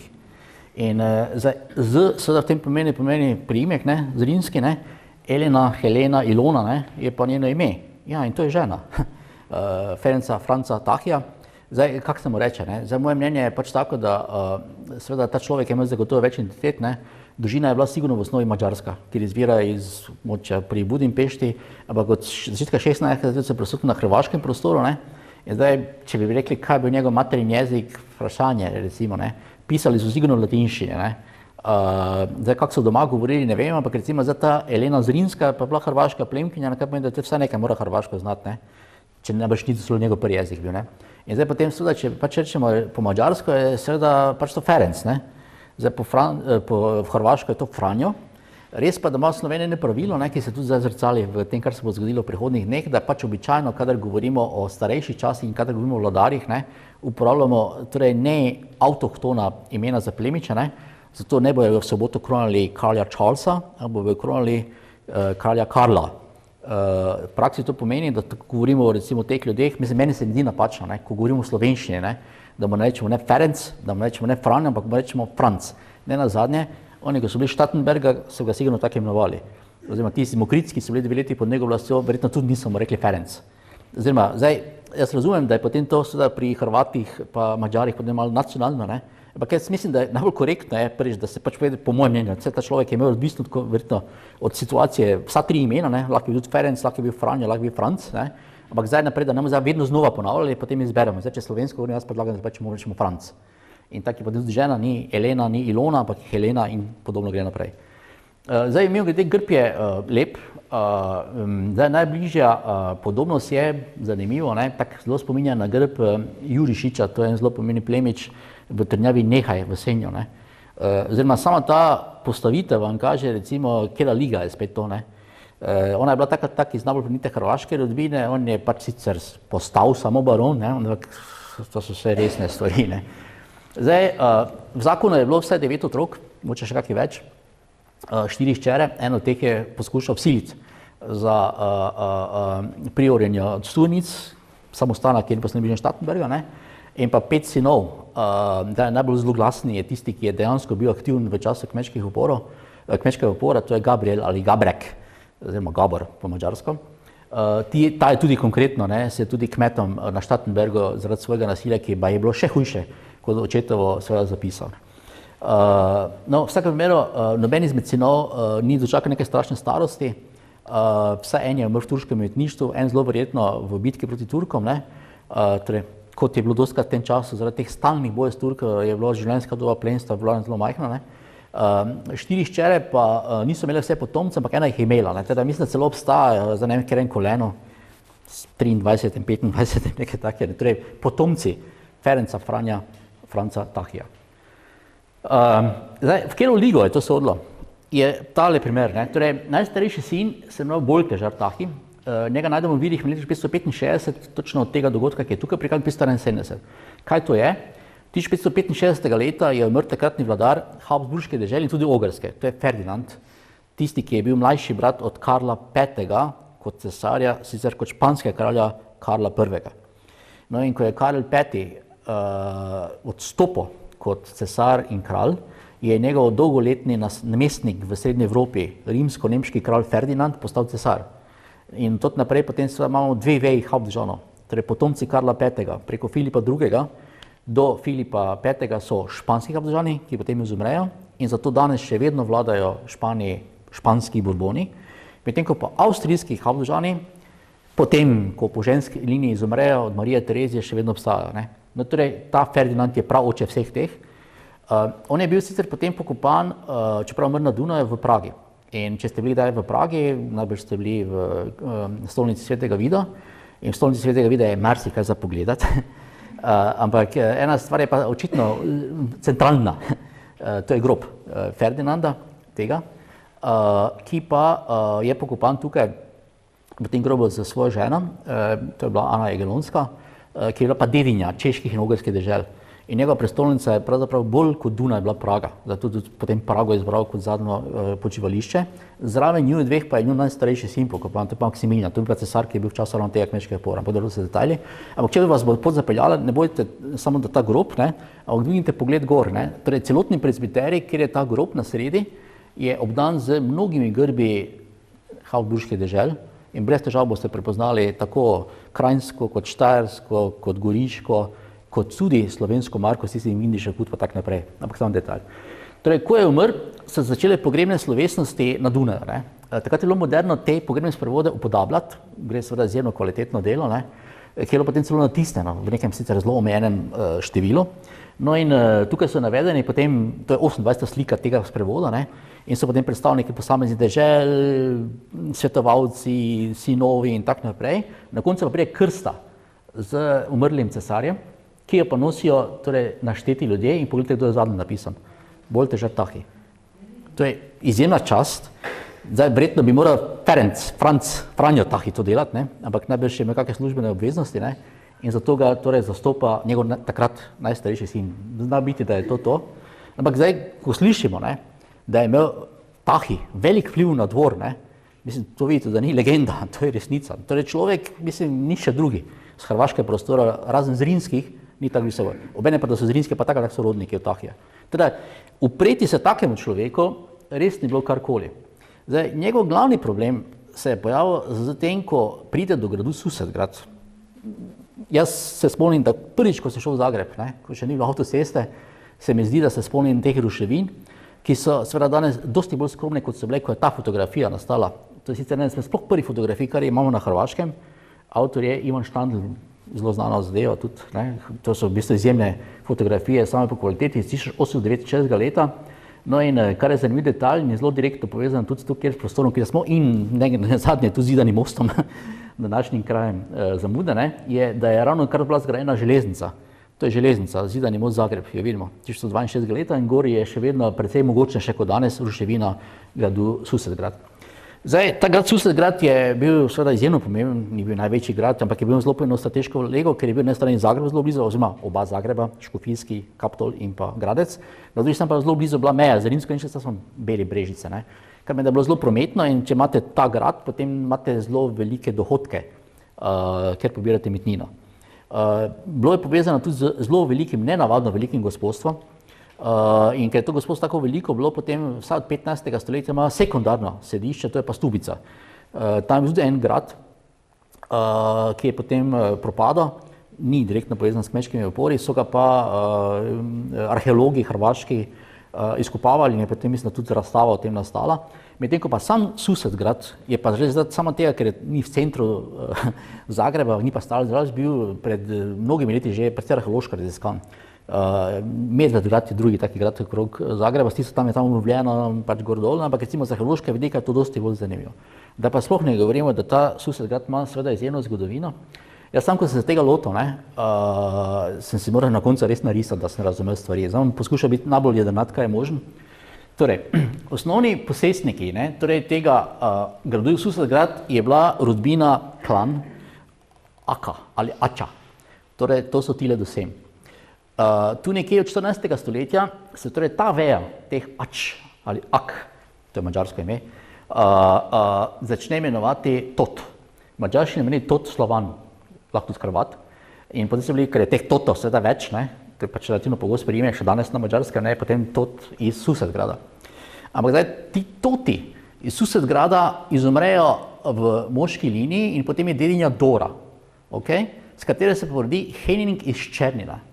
To je on iz Češke In potem so torej vsi ti potomci in potem tudi v literaturi, poljudno znanstveni strokovnjaki neki Henningovci pišejo, ne, kar je zavajajoče. No, glavnem, ta Henning iz Černina je bil očitno prvotno neki nižji plemič, je pa bil vojak v armadi Matije Korvina, našega kralja Matjaža, ki je znan kot veliki inovator na področju vojske. Njegova črna armada je bila zelo demokratična, pa zelo uspešna, ampak on izmed teh. In potem, kot taki zelo sposobni vojskovodje, sicer ne preč strašno visokega porekla, se poroči zelo bogato dedinjo. In zato so potem to Henningi. Zdaj, kaj je to pomenilo v praksi? Vemo, da je kot ta Simon Henning umre, ne, je potem naslednji mož te dedinje, nišče drug kot Frankopan. Frankopani so pa poleg Zrinskih, tako najbolj plemiška rodbina. Ampak otroci so iz prvega zakona, ne? In zdaj Ivan, torej sin od Dore in tega Henninga, torej zdaj Henning, se potem seveda ima potomce in potem ima potomce hči, ki počem pa z Davidom Sebriahom, to je pa posestnih Mokric. Okay? Zato vam tam nekaj piše, že gledajte to poljudno, so nekaj Sebriaki pa Henningi, ne? Ampak to so Sebriahi iz Mokric. Zdaj pa ta Katarina pa z tem zakonom, ne, z Davidom Sebriahom ima torej dva otroka, Margareta je potem prišla z Hohenbergom, pa je potem z Kainachom, to so vse pomembne štajerske rodbine, da bi na koncu torej del tega pripadalo torej Kainachom. Ampak, ker je bila tudi druga hči Margareta, ki pa je bila potem poročena z pač spet daljša zgodba o ogrskim plemstvom, torej ni ta linija šla direktno. Najprej dobijo ta linija Susetgrad, pol izumrejo in to je bilo ravno v času, ko Habsburžani po bitki pri Mohaču prevzamejo hrvaško-ogrske dežele. In Susetgrad kot strateško ozemno posestvo 30 let, od 1525 do 1553 se non-stop menjava. Običajno je to posestvo, ki ga ima vojaški poveljnik Hrvaške v neki fazi. Ivan Kacjaner je eno tako znano ime, on je tudi nekaj časa posestni Susetgrad, ker je to zanesljiv vir dohodkov. Da bi potem, ko se ti turški vpadi končajo, prišlo do tega, da ti daljni zdaj že sorodniki, ne, na koncu izterjajo nazaj to gospodstvo, ne, in zdaj potem pride, ne, ker je ta Katarina v drugem zakonu bila poročena s Teufenbach. Pa svet moram razložiti. Teufenbach sta dve štajerski rodbina, ena je zgornje štajerske, ena je vzhodne štajerske. Tudi Teufenbachi so izhodne štajerske, obe sta zelo pomembni, ampak to ni isto. No in zdaj, ta sin od te je potem na koncu prišel šele po 30 letih zamika do gospodstva Susetgrad. Pri čemer so pa sorodniki po tej liniji, ne, pa ni še drugi kot Batori. Izjemno pomembno madžarsko plemstvo in ti konkretno prodajo svoj del Susetgrada potem Tahiju. Vem, da je komplicirano, jaz se si moram narisati. No, ampak glavni problem je to, da tukaj govorijo Henningovci niso Henningovci, ampak so torej od tega Teufenbacha in potem je njegova žena je pa Metnic in potem še neka Meknicer, napačno so napisali. Jaz sem bil pravzaprav zelo nenavadno presenečen, da oni, ko je prvi leta 1569 to pisal, pa do tega, ki je zadnjega, zdaj 2023 pisal, vsi pišejo isto, samo pripisujejo. Pričemer, to res niso, kako rečem, neznane plemiške rodbine, res da so štajerske. Samo pač ščitno mora človek biti štajerske, da to opazi, ok, dobro. No, glavnem, tile zdaj, torej, ta Andrej Teufenbach je zelo hitro potem umrl, naslednje leto, in pol se njegova vdova, Uršula Metnic, s svojimi zeti, in en je Gregorijanec, kot vidite, ne, to je pa za sin od onega Ambroža, pravdajo, ne zdaj s temi, ker ti prodajo svoj del Susetgrada Tahiju. Je jasno? Malo. Vem, da je komplicirano. No, ampak, če ne bi od tega Susetgrada, ne, bi mogoče Tahi pač ostal pač zelo pomemben plemič, ampak tak je več se pridobil.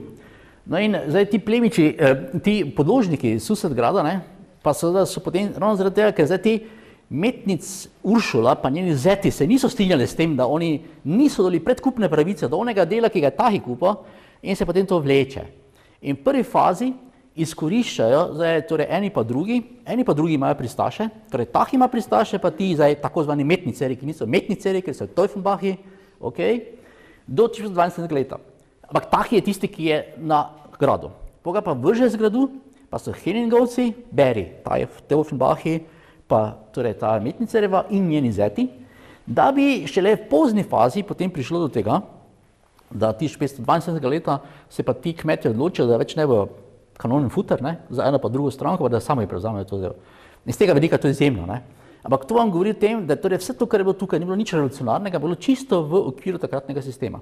In šlo je po reklicih, kot je tudi ta, to je pa po mojem, ne, pravzaprav spregledani detajl, ne, te razstave v muzeju kmečkih puntova v Zagorju, ne, pritožba na, pazite, 6,5 metrov dolgem papiru, kjer je navedeno imensko 508 prič iz območja, torej Gosposa Susedgrad, pa iz območja Stubice.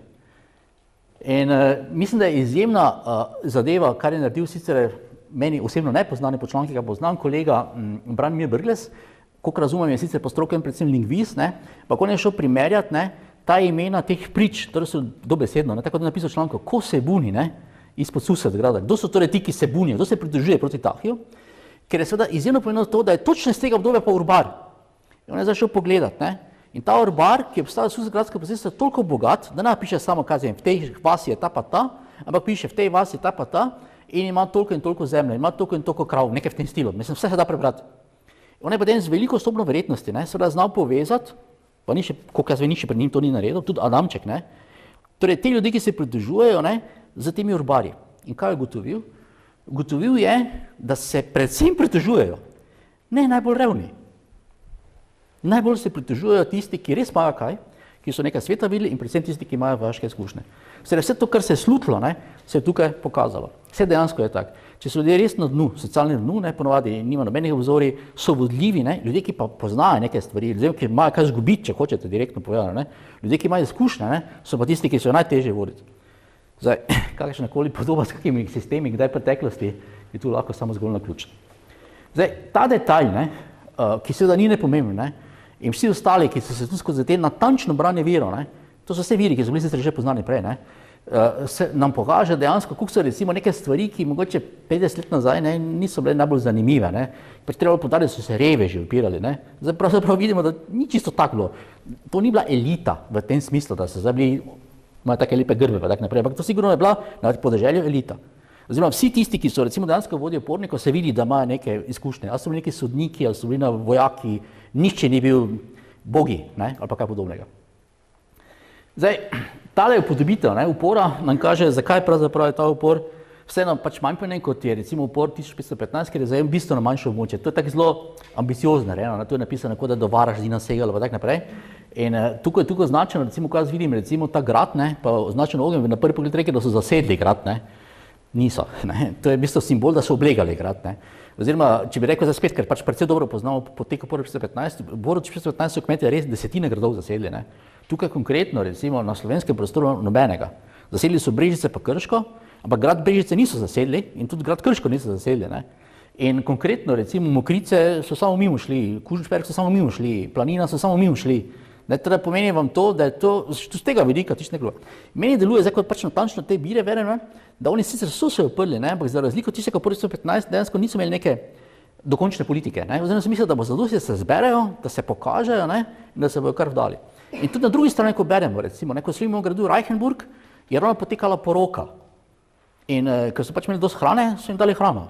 Oni so vzeli hrano pa šli naprej. Mislim, nekako ne, deluje ravno neki revolucionarni naboj, pa tak naprej, ne. Res pa, da odgovor, ne, pa je bil radikalen, ne. Kar pomeni, da recimo se deluje tako zelo nekako naivno, ne. Kar gre nesorazmerje s tem, da pa ljudi, ki so to vodili, Gregorič pa Gubec konkretno, ne, dejansko, če pustimo zdaj te, bi rekli, umetniške interpretacije, ne, mislim, iz virov, kar se da videti, to niso bili neki ljudje brez nekih izkušenj. Mimogrede, tudi to ste verjetno slišali, da Gubcu, kot kaže, ni bilo ime Matija, ne. Ampak je Ambrož, in to zakaj vemo, to pa že Adamček ugotovil, ker je natančno bral vire, ne, in pač, ker ni nobenega Gubca bilo z imenom Matija, ampak je bil pa Ambrož, ne, v tem to. In tudi Ambrož se reče po zagonsko Jambrek. In zdi se, da je ta Bek, ne, Gubec Bek, kar je tudi rok opera nastala, je pomanjševalnica o Jambrek, Brek, Bek. Slišimo? No, glavne, ta upodobitev, ne, vam kaže tudi to, da je vse skupaj trajalo relativno kratek čas. Zdaj, če govorimo konkretno o Posavju, ne, torej začetek upora ni bil tukaj, začne se v Zagorju, prvi grad, en izmed redkih gradov, ki gre je Cesargrad, pa grejo samo 3. februarja mimo gradov Kunšperk in Bizeljsko do Dobove. 3. februarja pa dejansko potem pride do vojaške operacije, torej iz tega tabora pri Dobovu, vojska Ilije Gregoriča, ki, čeprav seveda se je verjelo, saj jaz nekako ne najdem zdaj pravih argumentov, da bi naj bil doma iz območja Brežic, se pač zdaj po novem reče, da je bil doma iz območja, torej blizu Karlovca. Zdaj, iskreno povedano, jaz sem pač po literaturi, nisem tega pogledal po virih, ne poznam točno, kaj je bil vzrok, zakaj so nekoč trdili, da je bil Ilija Gregorič iz območja Brežic in ne vem, zakaj zdaj trdijo. Torej, sklepam pa, da pač čisto iz lufta to ni bilo, eno pa drugo, ampak ne morem dati dokončne sodbe. Napisal sem pač tako, kot je zdaj pač najnovejša argumentacija, da torej je Ilija Gregorič iz Ribnika v okolici Karlovca. No, v vsakem primeru, torej je očitno imel neke vojaške izkušnje, kdo je pa branil torej grad Brežice, torej grad, katerim smo v tem trenutku, pa tudi vemo. In seveda, čeprav to v virih pisalo, nikoli ni šel ni še pogledati ne levo, ne desno, če ne bi seveda pač se tudi v tem primeru to obstalo. Zdaj spet, imeti nagrobni 16 let in taki kvalitetni nagrobni vam takoj nekaj pove. Zdaj, to osebo, to je Krištof Gal iz Galenštajna, na Luknji, pač to so plemiška imena, zdaj v 16 let postane taka zelo obsežna, torej rodbina se je potonila Gal, bilo pa več vej in eni so bili Galenštajni. Pa so se te veje razdelile v linije in ta linija je bila iz gradu Luknja pri Novem mestu. Pričemer je on seveda je imel Lukno, ampak je imel tudi druge gradove, na katerih pa ni bil lastnik, kot na primer Brežice. In zaradi tega je seveda tako dolgo ime dobil. Drugače pa sicer to bil neslučajno, leta 2019, ko je bila razstava, Elementi zemlje, ali kako je že bilo, eden izmed oseb, ki je bil seveda izpostavljen, tudi zaradi tega, ker ne samo, da je bil torej dejansko branilec brežiškega gradu, ampak ker je potem sodeloval v nadaljnjih vojaških operacijah, torej vsaj 3 kmete dal usmrtiti, in pa konkretno zajel je brata od Ilije Gregoriča, Simona Gregoriča, in ohranil se je zapisnik torej njegovega zaslišanja. Zdaj, kaj dosti več vam ne znam povedati kot to, ker pač ne poznam dovolj virov, oziroma to, kar pa sem razbral, pa je vseeno pač nekaj za prijet, oziroma če ne drugo pač lahko personificiramo, torej to osebo. No in detalj, ki je med drugim tudi botroval temu, zakaj je pač ta Krištof Gal iz Galenštajna na Luknji, je zaradi tega, ker je preko njegove hči Afre, seveda tudi daljni prednik njegovega drugega kot nedavno preminule britanske kraljice in sicer v 13. kolenu. Zdaj, če gremo naprej, po zasedbi Brežic, mesta, ne pa gradu, se vojska premakne do Videm Krško. Del nadaljuje torej po levem bregu, naprej mimo Reichenburga, mimo Sevnice in tako naprej, pod vodstvom Gregoriča. Drugi del pod vodstvom Kupiniča pa prečka Savo in zasedaj Krško, ne pa grad Krško, vsaj jaz ne razberem v virih, da bi to pisalo. In potem že naslednji dan so poraženi, torej vojski poveljuje sicer Jošt Jurij Turn de la Torre, je pa v tej vojski tudi že ta omenjeni Galenštajn iz Lukne, posestnik Brežic. Zdaj, kdo so bili pa sicer posestniki Krške v tem času, nekdorkoli, pač pa znamenita plemiška rodbina Ungnat.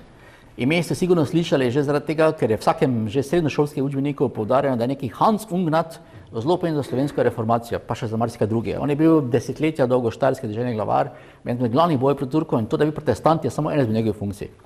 Na koncu je, malo podobno kot Karel V. Habsburški, bil seveda razočaran nad svojim življenjem in odstopil svojih funkcij, odšel v protestantske dežele, postal sponzor, postal trubar in tako naprej.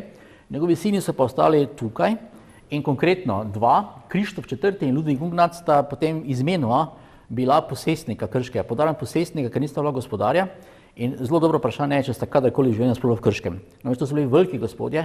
Konkretno Krištof je predvsem bil dolgo leta tudi na Hrvaškem, Varaždin je bil njegov in je med drugim tudi opravljal funkcijo hrvaškega bana. Teda Krško je bilo njemu bolj ali manj samo vir dohodka. Ta drugi, ta starejši, sicer Ludvik, zanimivo, pa je ena sporednica imel s Takijem, namreč njega je najprej hotel njegov oče postaviti za opata samostana Rajn. To je zelo tako značilno v 16. stoletju, da si plemiči poskušajo pridobiti premoženje cerkve, ne samo ker so druge vere, ampak zato, da svojega sina postavijo za pač opata ali pa recimo tako smo imeli tam priora Vrane, kot je bilo temu. No, gledaj, v vsakem primeru zelo pomemben plemič, ohranil se je njegov čudoviti oklep, ki je danes razstavljen sicer ena izmed najbolj atraktivnih zbirk oklepov, kar jih imamo na svetu. Je pa to konkretno, seveda zaprem še enkrat, ne upam se trditi, da katerikoli izmed teh dveh kaj dosti upravka imel v Krškem. So pa od nju uradniki tukaj bivali, nobene direktne povezave, saj jaz ne najdem recimo s tem, razen da pač je to sigurno pripadalo torej tem. Zdaj, sam upor pri Krškem pomeni tudi seveda bitko, ki se torej konča tragično za kmete in neslučajno ravno ta prizor, pravzaprav v slovenskem prostoru skoraj enakovredno znan, kot je pravzaprav v hrvaškem prostoru tudi bitka pri Stubici. To pa tudi zaradi tega, ker je upodobitev tega naredil nekdorkoli. Gojmir Anton Kos, sicer mlajši brat ključnega slovenskega zvirna Milka Kosa, oba sta pa sinova prvega slovenskega znanstvenega, to je Franca Kosa, je bil seveda veliko slikarsko ime že pred drugo svetovno vojno. Tudi potem po vojni, da je malo stil menjal, ker je moral. No, ampak leta 1939 je takratna Dravska Banovina naredila razpis za slike, ki bi naj Banovinsko palačo krasili, bi naj prikazovali ključne trenutke slovenske zgodovine. In tako je pač prišlo do raznih upodobitev, no in izbrana je bila potem ta slika, ker je prikazovala, kar je tudi v stari Jugoslaviji bilo seveda pomembna tema, torej kmečki upor.